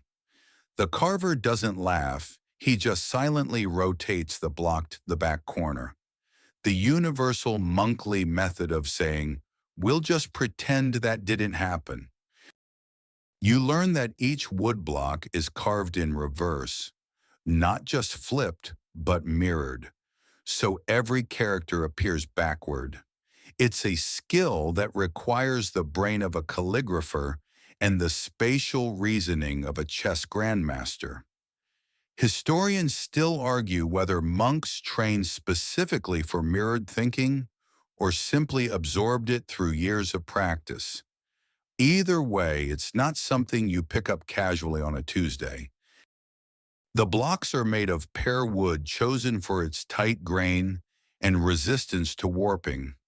But sometimes birch or chestnut is used too, especially when supplies are tight or when the budget for holy printing has been accidentally spent on too many ceremonial dumplings. You notice that the carving bench has a groove worn deep from centuries of elbows. That groove, more than any book or plaque, feels like history's real signature. Nearby, there's a shelf of retired blocks. These are no longer used, but they aren't thrown away. That would be like shredding scripture. Instead, they're stacked like sacred bricks, each marked with a date and a single cryptic character, usually the name of the sutra or the monk who carved it. You touch one gingerly. It's cool, surprisingly smooth, and smells faintly of cedar and something older, perhaps time itself. Your guide lets you in on a secret. Some monks believed the blocks themselves held spiritual residue, that after enough repetitions, a block could remember the chant it printed, that touching it could pass on a little calm like heat from a rock left in the sun. Mainstream historians scoff at this. But you're already calmer. Coincidence. You decide not to investigate too hard. You ask what happens if a block is damaged. The guide's expression turns solemn. In rare cases, they attempt repairs, painstaking wood inlays, carefully refilled strokes. But more often, they recarve the entire page. Better to start fresh than patch over sacred words. Then comes the part you didn't expect: training blocks for young monks. Yes, printing has a beginner phase. And yes, it comes with its own version of monthly homework. A young trainee is given a softwood block and a simple phrase, usually something moral but vaguely threatening, like "speak less, understand more." He must carve it by hand, mirror style, and then test print it. If the print is clear and centered, he may graduate to real sutras. If not, he carves it again and again and again. One monk reportedly carved the same proverb 108 times before he was allowed to move on. Historians still argue whether he was being taught patience or if his master was just really picky. You marvel at the commitment. It's one thing to transcribe something slowly by hand. It's another to carve every letter in reverse, press it onto rice paper using homemade glue, and then quietly chant it into the wind. That's not just printing, that's devotion. By the time you leave the carving annex, your hands are aching, your stomach is growling, and your mind is gently buzzing. Not with stress, but with stillness. You've printed nothing important, carved nothing profound, and still it feels like something inside you has aligned slightly better, like a block sliding neatly into place. You hear another bell. It's time for evening meal prep. But first you're offered one more tradition: paper folding. Not origami, more like scripture bundling. It's a ritual where completed pages are wrapped in mulberry paper, tied with braided thread, and stored with a short prayer. The phrase varies, but tonight's bundle carries a note that reads, "For the ears that do not read." You smile, because maybe that includes you. Evening begins to settle in properly, now the sky dimming into that indigo halfway stage between dusk and night. Somewhere a rooster is very confused and lets out one solitary crow, instantly embarrassed. You follow your guide back toward the dining hall, which smells unexpectedly like toasted barley and green onion. No mystery meat tonight, apparently. The monks file in quietly, some still clutching their carved practice blocks. Others whispering about how the rice glue mixture was too runny today. You are beginning to suspect this is their version of small talk. Dinner is served without fanfare. A simple tray, rice, pickled radish miso soup, and a small ceramic bowl of roasted grains that taste like popcorn if popcorn were somehow even more humble. No one rushes. No one even really chews loudly. You mimic their pace, their posture, their silence. It's oddly satisfying, like being part of a quiet flash mob that's very into fermented vegetables. After the meal, your guide takes you aside once more. It's time, he says, to meet the archive monks. You were not aware this category of monk existed, but of course it does. These are the ones who preserve, categorize, rebind, and sometimes lovingly argue over the oldest printed texts in the monastery's care. Their domain is a long, narrow room lined with climate-controlled wooden cabinets and the softest lighting you've ever seen, like moonlight filtered through tea. Inside, rows upon rows of printed sutras rest like hibernating animals, each one wrapped, labeled, and dated. Many are from the 13th century. A few go back even farther. And yes, some are printed using rice glue ink, the delicate mixture of soot water and starch that holds surprising permanence. You're allowed to hold one, carefully using both hands with a cloth, wearing gloves with someone watching, still it counts. The sutra you hold is surprisingly light. The paper is so thin it flutters when you breathe, and yet the ink hasn't faded. Not a single stroke broken, not a single corner torn. As you tilt it under the soft lamplight, the characters shimmer faintly, like they were written with melted midnight. Historians still argue whether the recipe for that rice glue was pure intuition or divine accident. Some claim it came from ancient Korean lacquerwork techniques. Others insist it was a culinary mistake. One monk tried to make noodle soup and invented archival immortality instead. There's no consensus, but everyone agrees whatever it was, it worked better than most modern printers. You glance over and notice a monk slowly brushing a page with a tiny squirrel hairbrush. Dusting, not quite. It's more like whispering with bristles. Every few strokes, he pauses to breathe on the parchment, just lightly, and then resumes. This ritual, you learn, is not required. It's voluntary, meditative, a way to thank the text for existing. There's a copy of the Diamond Sutra here printed in blocks that date back to the Goryeo dynasty. That's older than many European castles. The monks have rebound it several times, always using handmade thread and binding patterns that follow ancient geometries.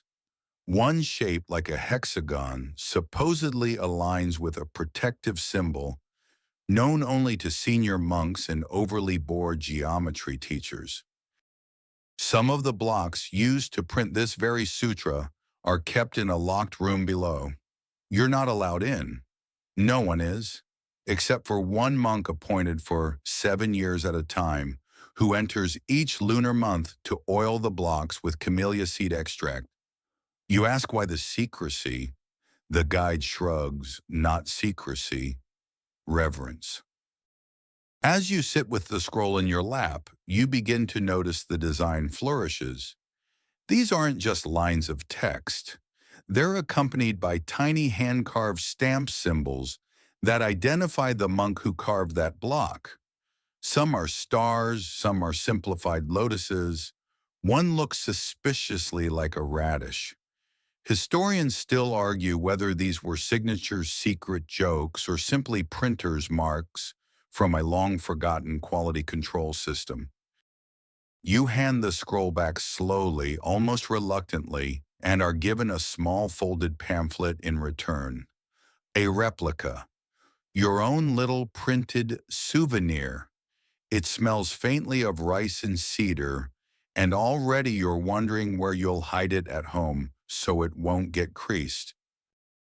The archive room begins to dim. The monks bow to one another, and the bell tolls again, this time deeper, slower. It's a signal for reflection hour, a quiet period when the monastery shuts down all noise, even footsteps, and allows only one sound, the turning of pages. You retreat to a small guest room with a sliding door and a pillow that feels like it's made of bundled twigs. Outside, a paper lantern swings gently. You open the replica pamphlet and read the first page. It's a verse about stillness, or laundry, possibly both. The translation is vague.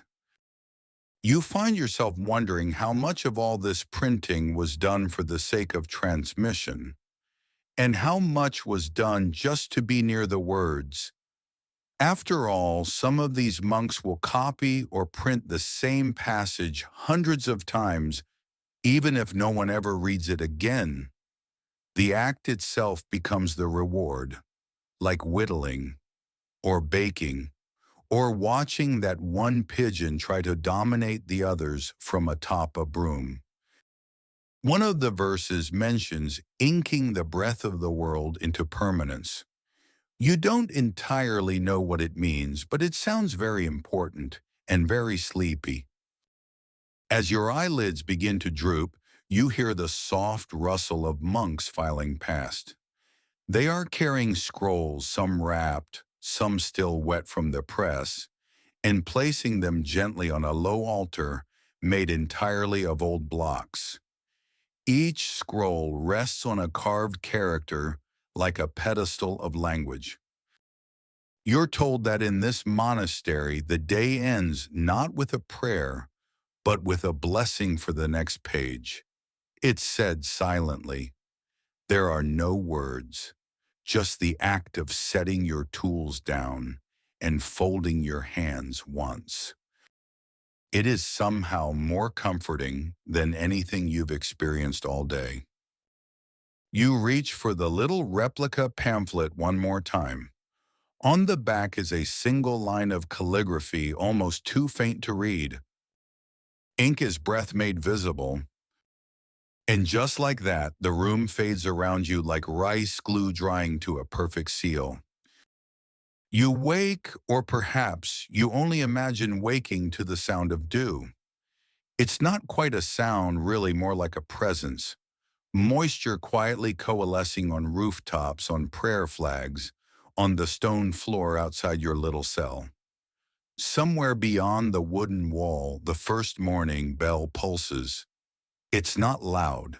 It's not insistent. Just persistent, like a reminder left under your pillow by a well-meaning historian. Today begins with ink. You shuffle back into the workroom where the wood blocks sit lined like soldiers, wooden, immobile, suspiciously more patient than you. The monks have begun warming up their tools, mixing fresh batches of the myoke, a jet-black ink derived from soot and rice glue stored in shallow stone dishes. It has the consistency of syrup and the fragrance of charred incense and patience. A monk hands you a brush. not to use just to hold. It's more ceremonial than functional, like being named assistant to the assistant archivist at a medieval printing company.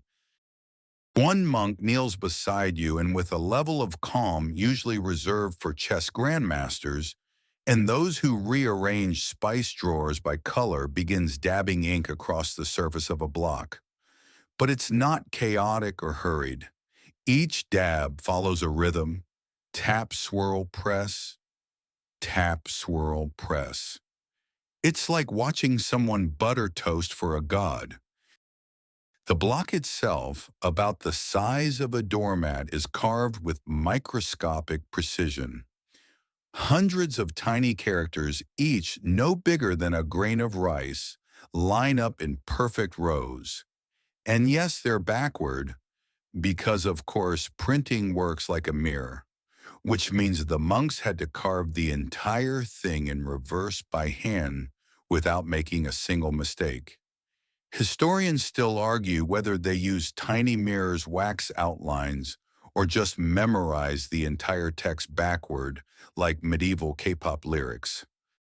Once the ink is spread, another monk lays a sheet of mulberry paper over the block and presses it gently with what looks like a polished coconut half.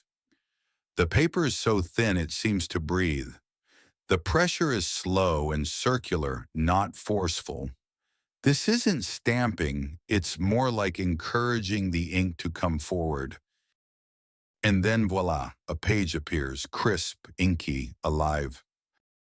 This process is repeated hundreds of times a day, sometimes for scripture, sometimes for record keeping, occasionally for lantern wrapping or blessing charms. The monks say nothing as they work. No one shouts, no one hums, no one checks their phones for updates on rice glue futures. But somehow the silence isn't oppressive. It's generous. It holds space for the ink to speak. You notice now that many of the monks wear patched robes, but not randomly patched. The patterns match the grain of wood or echo the swirl of brushstrokes. It's as if their garments are living tributes to the pages they help produce. One monk even has a sleeve embroidered with block carving tools. It's equal parts devotion and very niche fashion statement. There's a small boy, maybe 10, watching nearby, eyes wide, silently mouthing the characters on the drying paper. He's not printing, yet only observing. Apprentice, your guide whispers. They start with memorization, then brushwork, then rice ink. Blocks come last. You nod, wondering whether the boy sees the same shimmer you did. Whether he too thinks the ink smells a little like stories half remembered. Later you're invited to the outdoor press, which sounds like an ancient stone machine, but is really just an open-air courtyard with drying lines strung between bamboo poles. Here pages catch the wind like sleepy flags. The monks gently inspect each sheet before it's hung. Torn ones are recycled into kindling for the hot water kettle. Imperfect prints are saved and used to wrap sacred herbs or line storage chests. Nothing is wasted. Even misprints have purpose, like dreams that aren't prophetic but still make good dinner conversation. Historians still argue whether this recycling was a product of monastic efficiency or an early ecological ethic. There's evidence to support both. One monk in the 11th century apparently tried to build a raft out of spoiled prints. It sank instantly, but was reportedly extremely well labeled. You spot a stack of scrolls laid out in the sun, some glowing golden in the light, others deep mahogany. The colors come not just from ink, but from the paper itself, which varies depending on season, humidity, and most surprisingly, rice harvest conditions. If the rice used to make the glue is grown in drier soil, the ink is darker. If the rice is glutinous, the ink sticks longer but wrinkles more. Some monks keep journals tracking these variables like wine sommeliers. Ah, yes, one might murmur, you can really taste the early monsoon in this batch. Before lunch, a bell rings, again this one lighter, more metallic. Not a call to worship, not even a signal for chores, just a shift in focus. The monks pause, bow, and many head to the garden. You follow, of course. It's not technically part of the printing process, but as your guide explains, ink flows better after your hands remember the feel of the earth. The garden is no surprise immaculate. Terraced rows of green onions, sesame plants, and even a few tea bushes frame the footpaths. At the far edge, small bundles of rice stalks are soaking in shallow ceramic vats. For the glue, obviously, you dip your hand in one and find the water warm, slightly sticky, and oddly comforting, like the bowl of soup you never knew you needed. A monk nearby is patting the rice with a flat wooden paddle, slowly turning it into a sticky slurry. Another adds soot, then stirs with what looks suspiciously like a giant chopstick. The mixture thickens. Too fast, someone murmurs. They add a splash of cold water. The balance returns. It's like watching a potion class where the potion also happens to bind civilization together. You trail back toward the press hands, scented faintly with rice and ash, your breath slower now. The afternoon sun casts sharp shadows on the courtyard, making the fluttering prints look like dancing syllables. You feel no urge to rush, no need to check the time. Here, time isn't measured by hours, it's measured by pages. And in that moment, you wonder, how many pages have carried through the centuries simply because someone, just one someone took the time to mix the glue right? Or one monk calls out softly, a new batch of blocks has arrived, freshly carved, ready for inking. Everyone moves toward them with quiet anticipation. You step forward too, not because you know what you're doing, but because now you understand why it matters. The day continues, not fast, not slow, just steady, like ink across paper. The late afternoon light slants in at just the right angle, now long golden beams gliding across the temple's stone floors like patient dancers. You're back inside, seated among a semicircle of monks who have gathered not for prayer, but for block review. That's right. Every finished wood block must undergo a kind of quality check, equal parts proofreading and spiritual examination. It's basically an editorial board meeting if every editor had taken a vow of silence and was wearing hemp sandals. The process begins with silence always. Then a senior monk, his eyebrows so long they brush the bridge of his nose, gently lifts a block from the pile. He balances it on his lap and runs a fingertip across the carved lines. Not with pressure, with reverence, as if asking the wood whether it's ready to speak.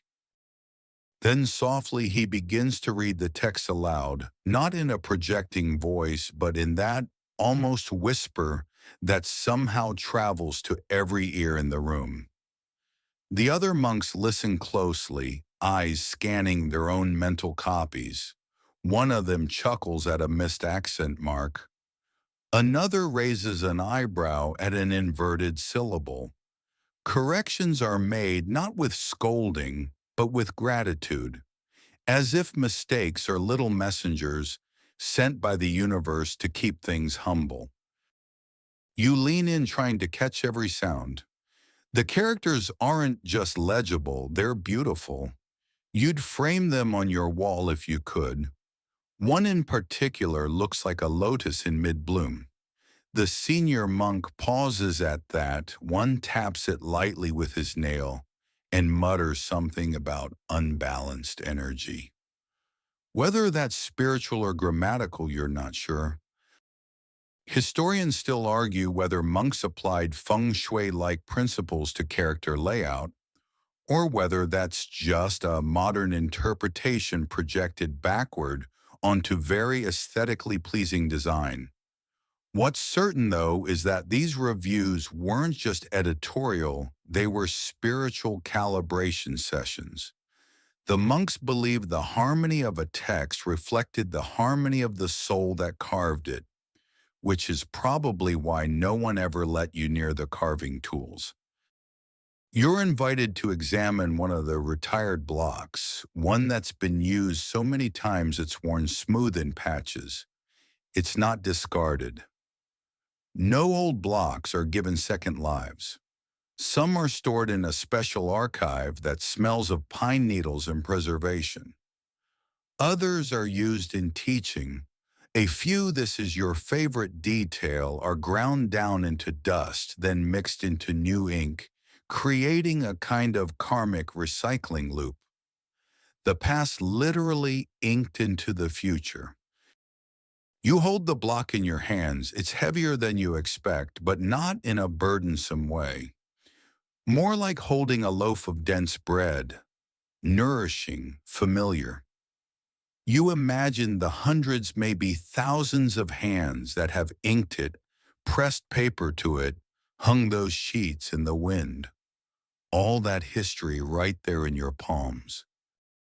Now remember that little apprentice from earlier. He's back and he's graduated. Sort of. He's been assigned his first real task, refreshing a batch of ceremonial prayer prints. Nothing complicated, just the four virtues and a few protective mantras. But you can tell he's nervous. His hands shake slightly as he dips his brush into the ink. A senior monk stands beside him, not watching critically, just watching, ready to catch, not to scold. The apprentice steadies himself, breathes in deep, and begins the inking. Tap, swirl, press. The motions are slow but sure. You watch a word bloom on the paper. Not perfect, but beautiful in its effort.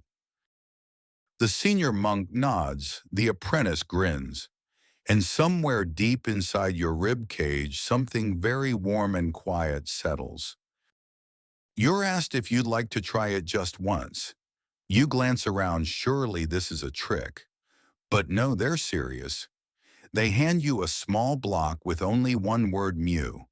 It means nothingness in Korean and also in Zen Buddhism. Fitting. You kneel, dip your brush, swirl the ink. It's thicker than you expect, slightly tacky like sap. You dab it across the block, careful not to overdo it.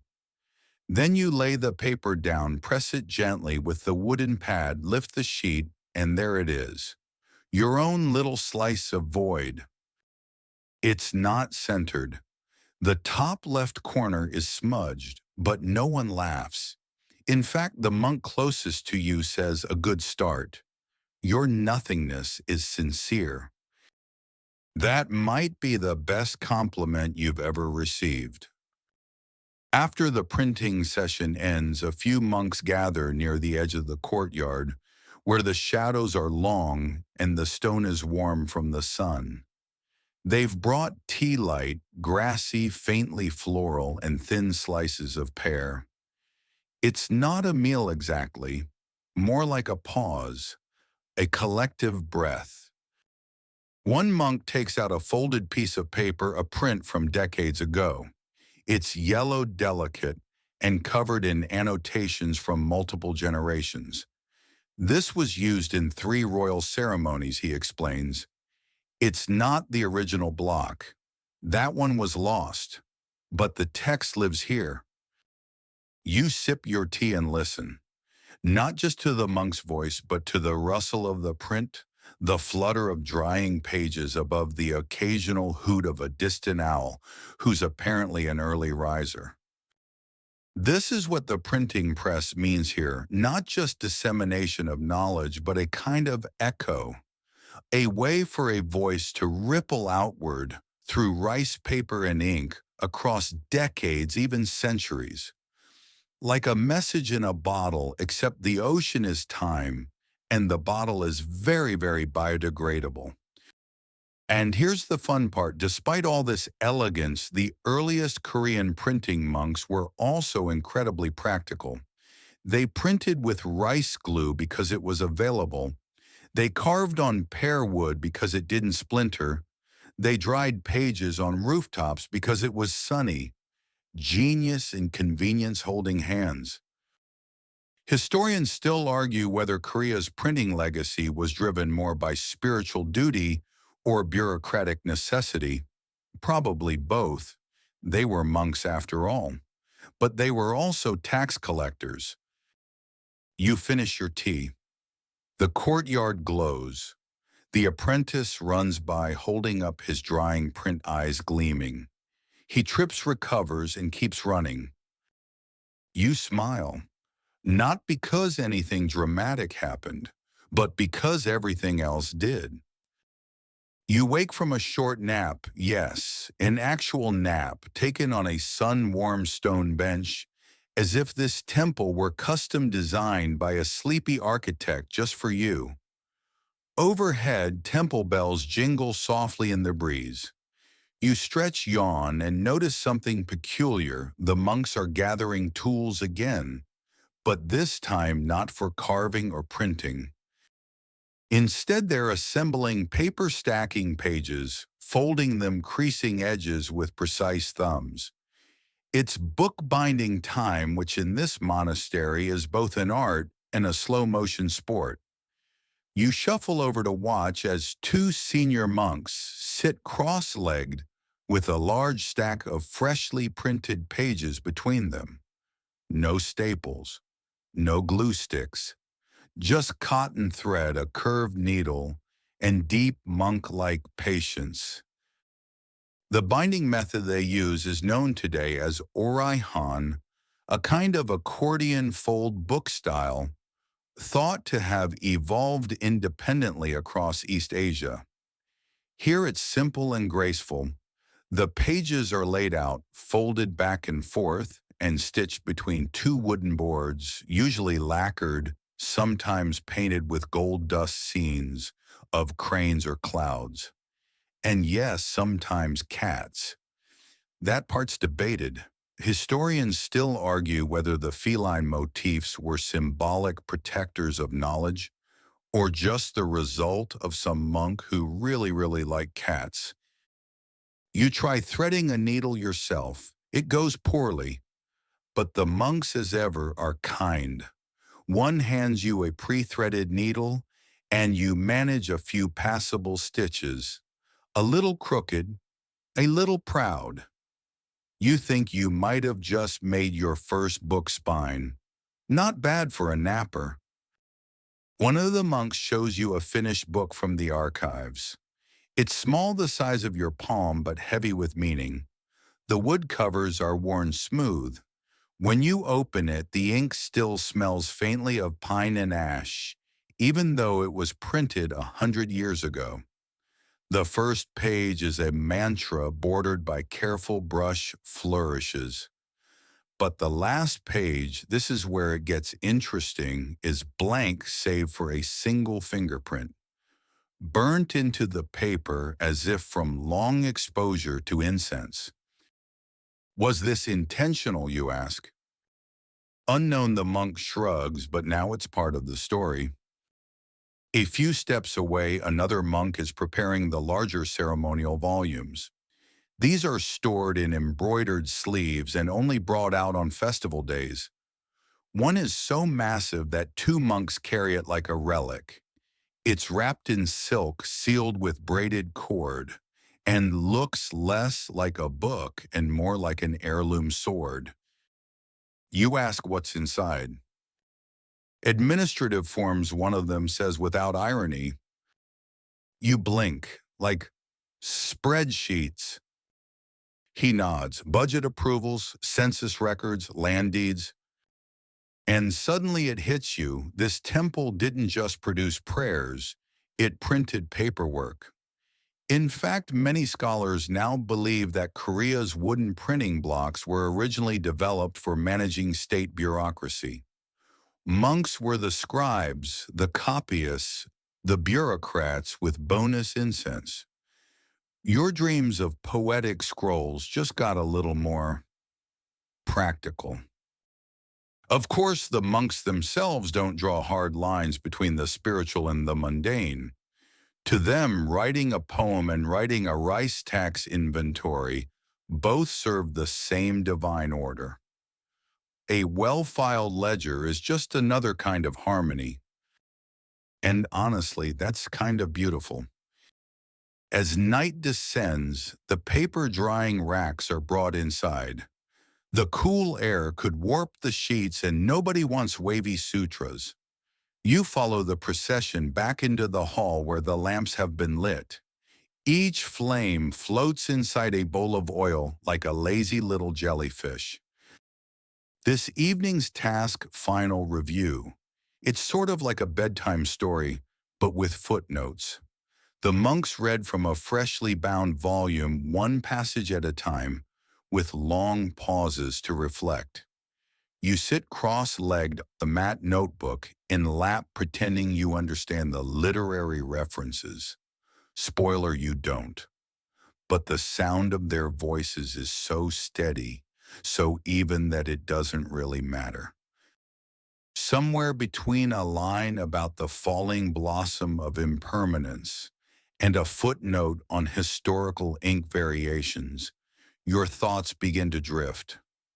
You remember the carved block you touched earlier.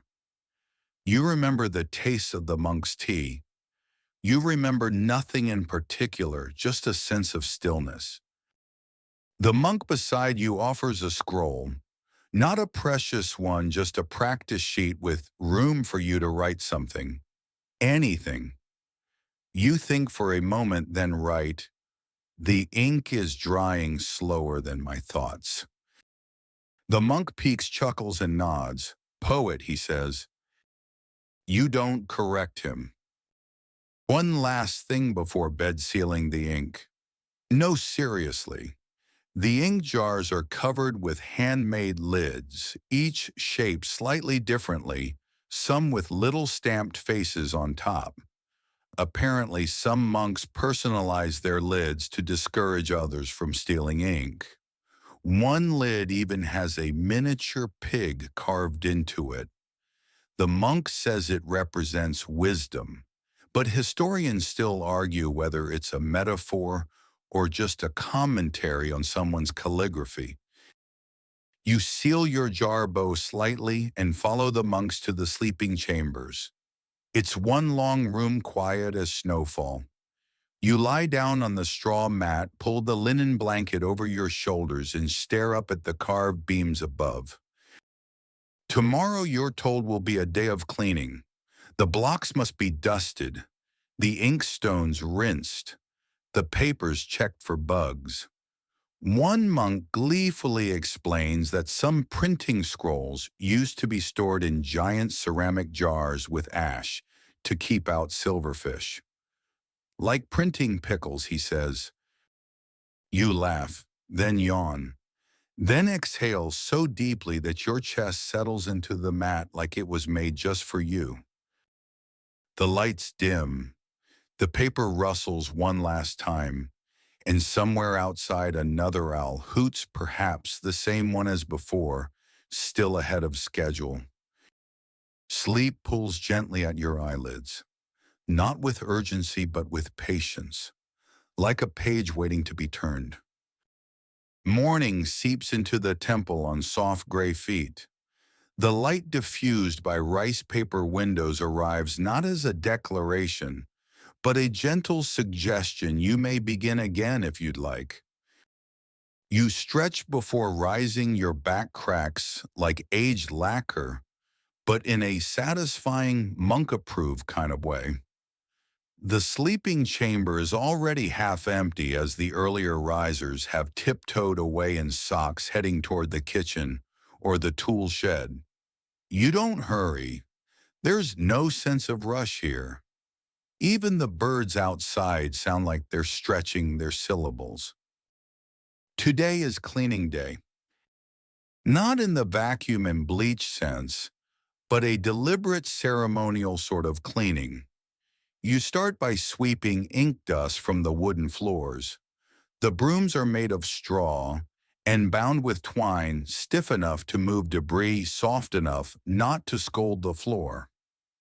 A monk explains that each bristle is aligned with intention. Yes, really.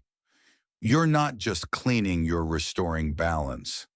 Dust, after all, can be karmic too. The next station is the ink room, where hardened ink cakes are gently sanded back into powder and stored in tiny pouches like precious spices. One monk insists this is the most meditative part of the job. Unless you sneeze, he warns, just before you do exactly that and send black dust across the table. There's a pause, then laughter. You're handed a cloth to wipe it up. Congratulations, he says. You've offended the bodhisattva of ink. In the corner sits a peculiar object, a box shaped like a tortoise, carved from polished wood. Inside it are scraps, misprinted pages, calligraphy warm-ups, old mantras that didn't quite survive the process. Rather than burn or toss them, the monks store these fragments for eventual burial in a ritual compost mound meant to nourish future bamboo. Even failed ink feeds trees, one monk says, which is either literal or deeply philosophical. Historians still argue whether this practice began for spiritual reasons or because monks hated wasting perfectly good paper. The cleaning continues outdoors. You're led to the storage house for the wood blocks, a low-slung building lined with cedar shelves that smell like memory itself. Each block is checked for signs of wear, splinters, mold, or the slow creep of warping from humidity. You're given a soft cloth, a bit of natural oil, and a block to polish. The grooves of the carved letters catch your cloth like puzzle pieces.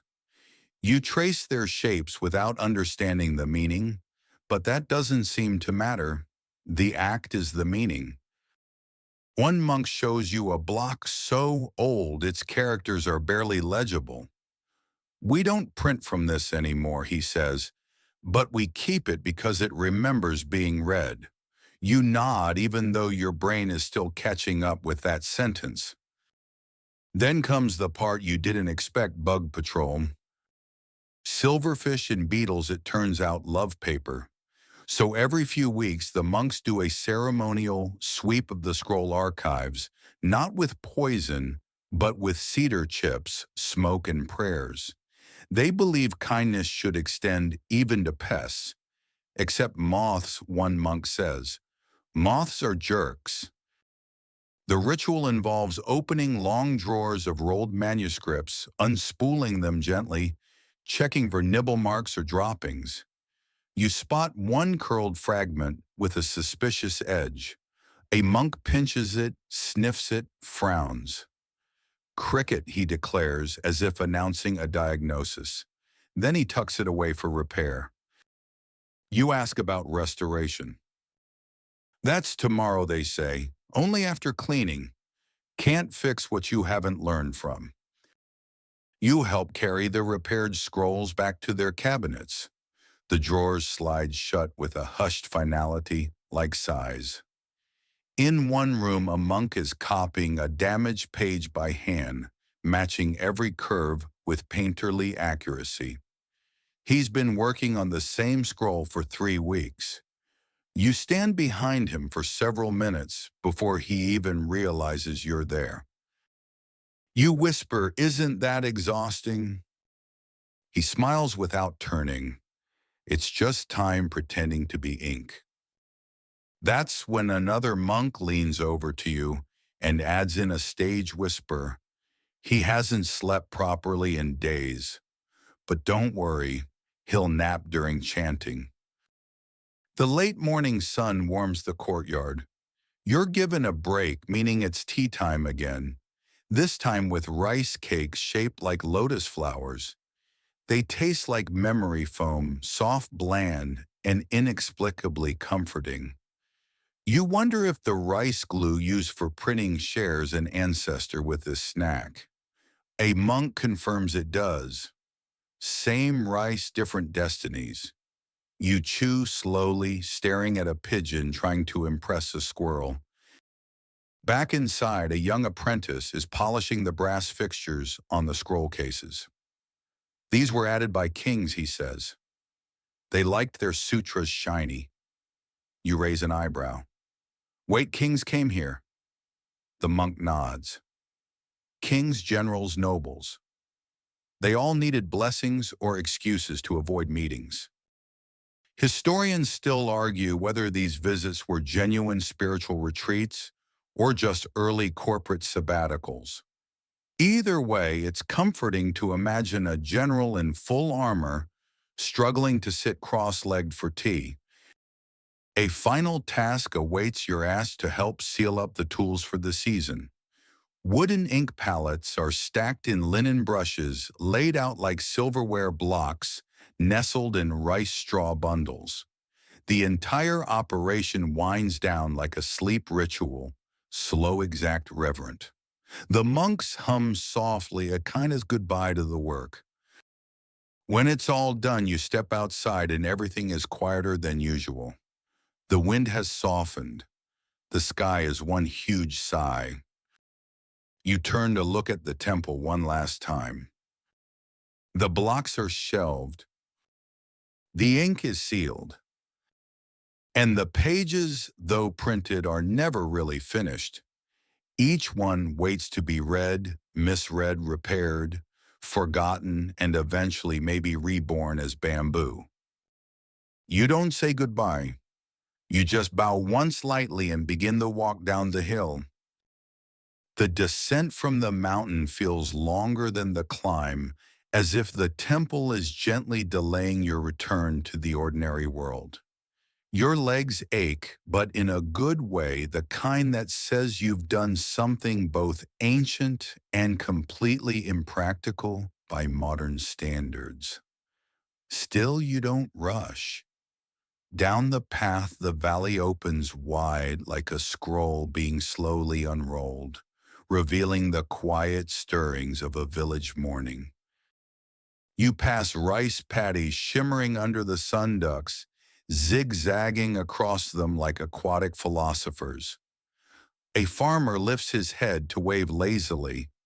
You wave back, and for a second you feel like you've joined some slow-moving secret society of people who truly know how to appreciate mornings. Not far from the foot of the mountain lies a small workshop, one you'd missed on the way up. Curious, you step inside. The scent of lacquer, ink, and dried seaweed immediately floods your senses. This isn't a temple, this is commerce. Sort of.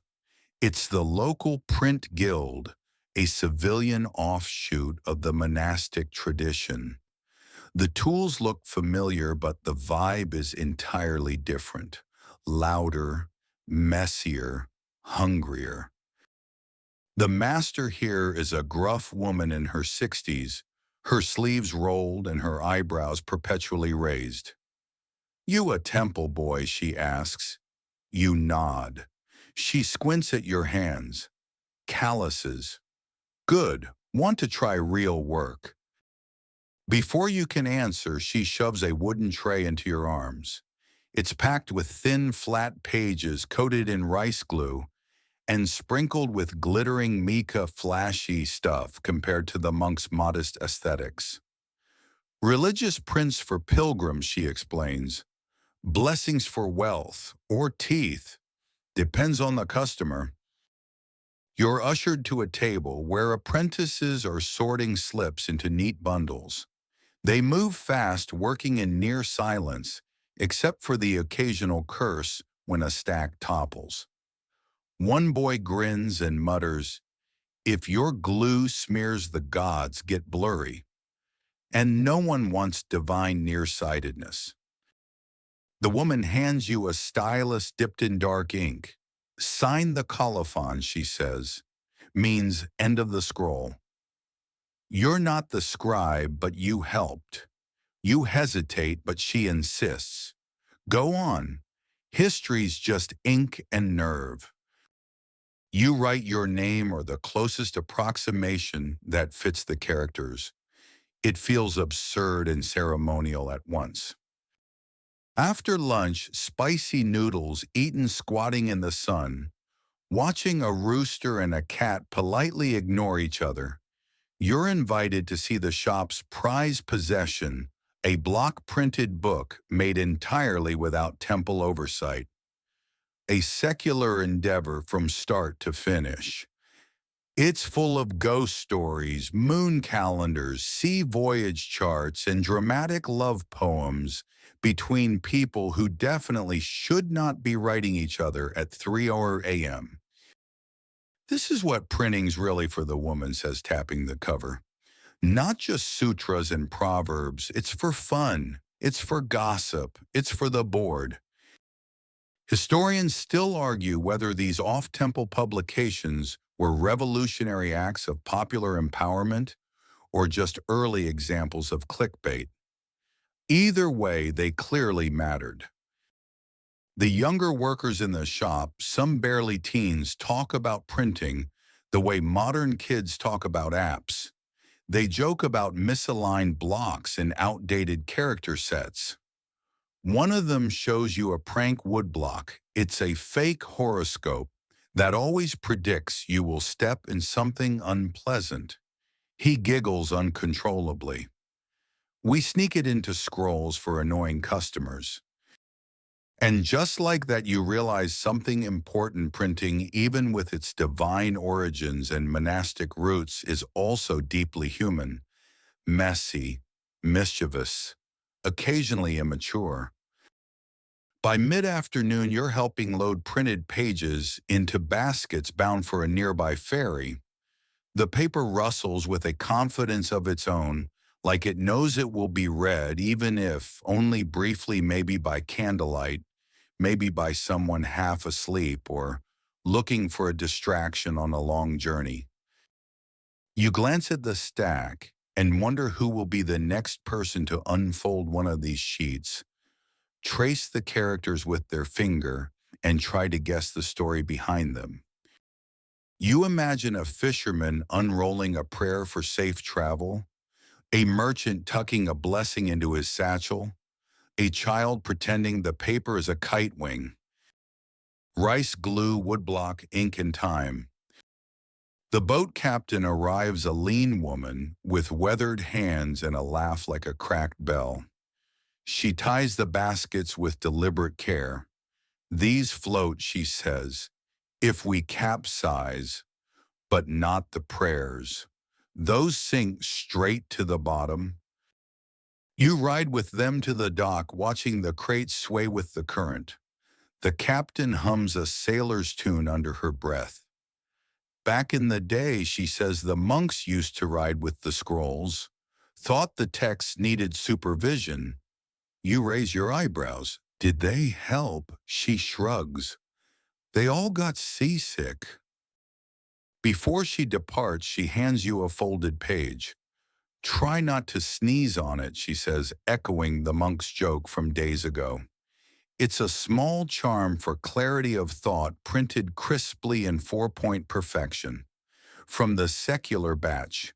Not divine, but dependable.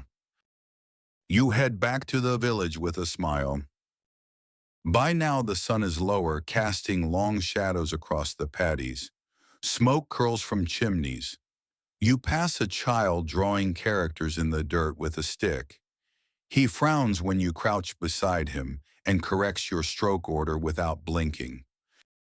Monk, he asks. Not quite, you answer. Printer, maybe. He nods solemnly, as if that ranks just below Dragon Slayer.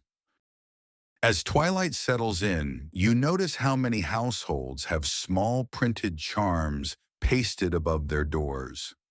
Blessings, warnings, jokes. The quiet echo of wood blocks and glue and ritual etched into everyday life. You sit on a porch with a borrowed cup of barley tea. The stars begin to poke through. You don't feel ancient or wise or particularly well rested, but you do feel printed, pressed, carved, folded, signed, a single page in a library of lives. By morning, the village smells like steam and sesame oil. A soft haze drapes over the thatched roofs, and chickens strut like they own the place, which honestly they might. You stretch, wince, and sip tea that tastes faintly of burnt rice and optimism. Today you're heading uphill again, not to the temple this time, but to the forest beyond, where the monks gather bark herbs and the raw material for their most prized paper. Paper, it turns out, doesn't start in scrolls or books or even in sheets. It starts with trees, reeds, and roots, specifically mulberry bark. You walk with two apprentice monks who keep making jokes about splinters and angry bees. One of them carries a small knife with a decorative handle shaped like a frog. For luck, he says, and for slicing bark very slowly. The trees grow in clusters along a clear stream. You kneel beside one and begin stripping the bark in long, fibrous ribbons. It's sticky and satisfying, like peeling the label off a new jar of pickles if the jar were a living tree and the pickles were destined to become sacred scripture. Once harvested, the bark is soaked in large clay vats filled with water ash and a mild alkaline solution made from burnt shell. Makes it soft, says one apprentice, like your brain after transcribing 30 stanzas of the Lotus Sutra. The softened bark is beaten with wooden mallets until it turns into a slurry, thick, pulpy, slightly fragrant. The texture is somewhere between oatmeal and regret. Then comes the rinsing. The pulp is poured into a wooden mold framed by a fine screen. The water drains, the fibers interlock, and voila, paper is born. Wet, flimsy, full of promise. You help hang the damp sheets on bamboo poles to dry in the sun. They flutter like strange, translucent laundry. One monk walks beneath them, muttering blessings. Just in case, he says. You never know when a sheet might misbehave. Historians still argue whether the monks' paper-making techniques originated in Korea or were adopted and refined from earlier Chinese methods. Either way, the result was something distinct, thinner, stronger, and somehow more elegant, like a scroll that went to finishing school. While the sheets dry, you and the apprentices sit by the riverbank and nibble on rice crackers. One of them recounts the legend of the moon page, a sheet of paper so perfect, so luminous, it could only be seen at night under moonlight. It was used, he whispers, to print a single word, silence. Which word is that, you ask? He grins, exactly. The conversation drifts like paper boats in the current. They talk about scrolls, they dream of writing. One wants to pen a cookbook of monastic snacks, another a collection of jokes too subtle for the abbot. You suggest a guidebook, How to Meditate Without Thinking About Soup. It's met with approving nods and crumbs. Back at the workshop, the paper is dry. You help stack it into bundles, each sheet whispering as it's lifted. There's a brief ceremony before the paper is brought inside a bow, a sprinkle of sacred water, and the recitation of a chant that roughly translates to, "Please don't tear mid-poem." The head monk appears to inspect the day's work. He holds one sheet up to the light, examines its texture, and sniffs it. Good, he murmurs. smells like devotion, you're not sure whether to be flattered or concerned. Later, you join him in the scriptorium as he prepares to write. He dips his brush in ink, pauses, then leans over to you. There is no hurry, he says, only rhythm. You nod, not entirely understanding, but sensing something important behind the words. He begins to write, and you sit quietly folding finished sheets and tying them into scrolls. The ink is thick and steady, the strokes deliberate, like time itself is being trickled onto the page. Outside, rain begins to fall light, tentative as if testing the roof tiles. It drums a soft beat overhead, lulling everyone into a rhythm of breath and thought and ink. You realize that in this quiet room, surrounded by paper and silence and ancient characters, the act of printing isn't mechanical at all. It's musical. Somewhere nearby, a novice sneezes and a ripple of muffled giggles rolls through the scriptorium. The head monk doesn't look up. Bless you, he says softly, and bless the page that catches your sneeze. Later still, you help carry a stack of fresh scrolls to the temple hall. Each one is wrapped in cloth and tied with string dyed from crushed indigo. They look like small sleeping spirits. On the walk back, one of the apprentices asks if you'll stay longer. You're tempted. The days here unfold like stories, quiet, intricate, occasionally weird. But part of you misses motion, noise, maybe even the smell of fish markets and unwashed crowds. Still, you don't answer yet. Instead, you wander the garden again. The same mossy paths, the same persimmon tree. You pass the stone bench where you first fumbled with glue and watched the moon rise above the pagoda roof.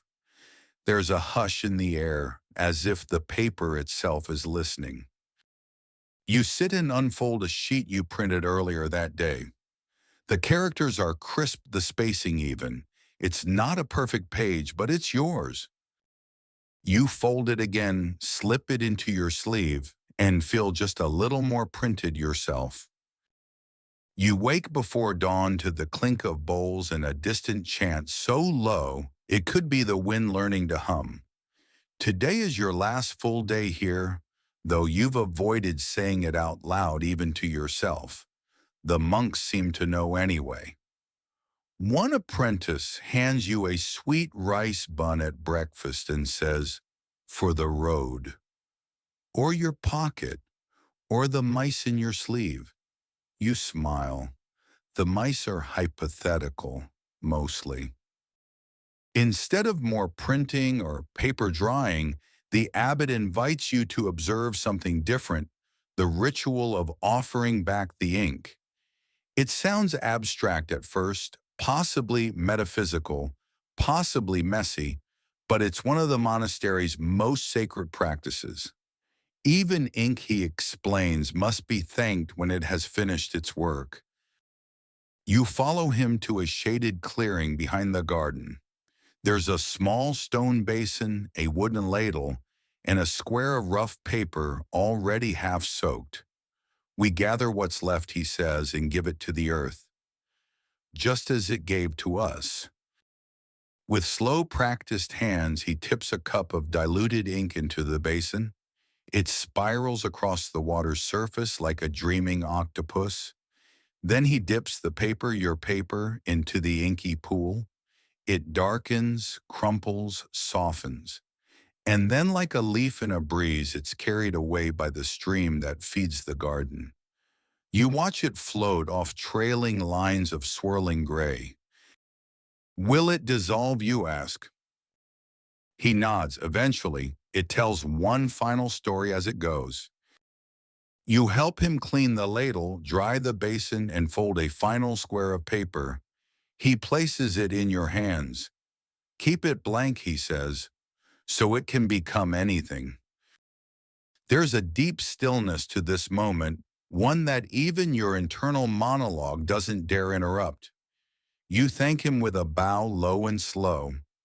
Then it's time to say goodbye. You walk the garden path one more time, pausing by the inkwell, where you first spilled rice glue all over your sleeves. It's dry now, cracked slightly at the edges, but it still smells faintly of pine and devotion. One of the monks ties a charm to your sash, a tiny paper scroll filled with a line of calligraphy. You ask what it says. He grins. It says, "Don't trip. We're very spiritual here." They pack you a lunch wrapped in oiled paper rice pickles, a cube of sesame candy. The abbot hands you one final item, a folded booklet of blank pages, hand-stitched at the spine. Write what matters, he says, or doodle, it's yours. As you descend the path toward the village, the sounds of the temple recede into the rustle of bamboo and the occasional clatter of a squirrel arguing with gravity. Your steps fall into the rhythm of the monk's chants, the brush of ink, the heartbeat of wooden blocks being carved. The journey back is slow, and that's fine. Your bundle is light, your thoughts are full, and you swear the birdsong sounds just a little more legible now, as if nature too has been transcribed. Historians still argue whether these monks truly invented movable type before Gutenberg, or whether their wooden block method simply took a different philosophical path. Either way, there's no denying their impact. They turned ink and pulp and prayer into permanence. And more importantly, they did it quietly. By midday, you've reached a tea house near the base of the trail. You sit under a paper lantern, red, slightly faded, and sip barley tea that tastes like toasted memories. On the wall is a scroll you recognize, one of the monasteries. You tilt your head, tracing the strokes. It reads, "The brush is patient, the page is always listening." You take out your blank booklet and write just one word in the center of the first page again. Then, like a monk paying tribute to the ink, you close it. The sun has long since set now, and the glow of the tea house fades to a soft memory. You walk in silence past lantern-lit paths and shuttered shops, the cool air brushing against your skin like a quiet reminder that the story is ending for now. But the rhythm of those temple days lingers in your steps and your thoughts, in the way your breath falls slower, steadier. You picture the paper drying on bamboo poles again, gently swaying like a choir of forgotten letters. The scent of rice glue and cedar lingers in the corners of your imagination. The echo of brush on parchment still hums in your ears, as though time itself had been etched in ink and asked to whisper instead of shout. You keep walking, one foot after the other, and the road becomes softer, no longer made of gravel and dust, but of memory and moonlight. The night wraps around you like a robe fresh from the sun-warmed stones. You remember the monks' laughter, their chants, the stillness before the page. Maybe you don't remember every stroke or syllable. Maybe you don't need to. Because what they gave you wasn't just printing, it wasn't just history, it was permission to slow down, to breathe, to listen for that moment between the brush rising and the next word beginning. And now you're lying there, eyes heavy, the world quieter, the story folded gently shut like a scroll beside your bed. Sleep traveler, you've been transcribed into peace,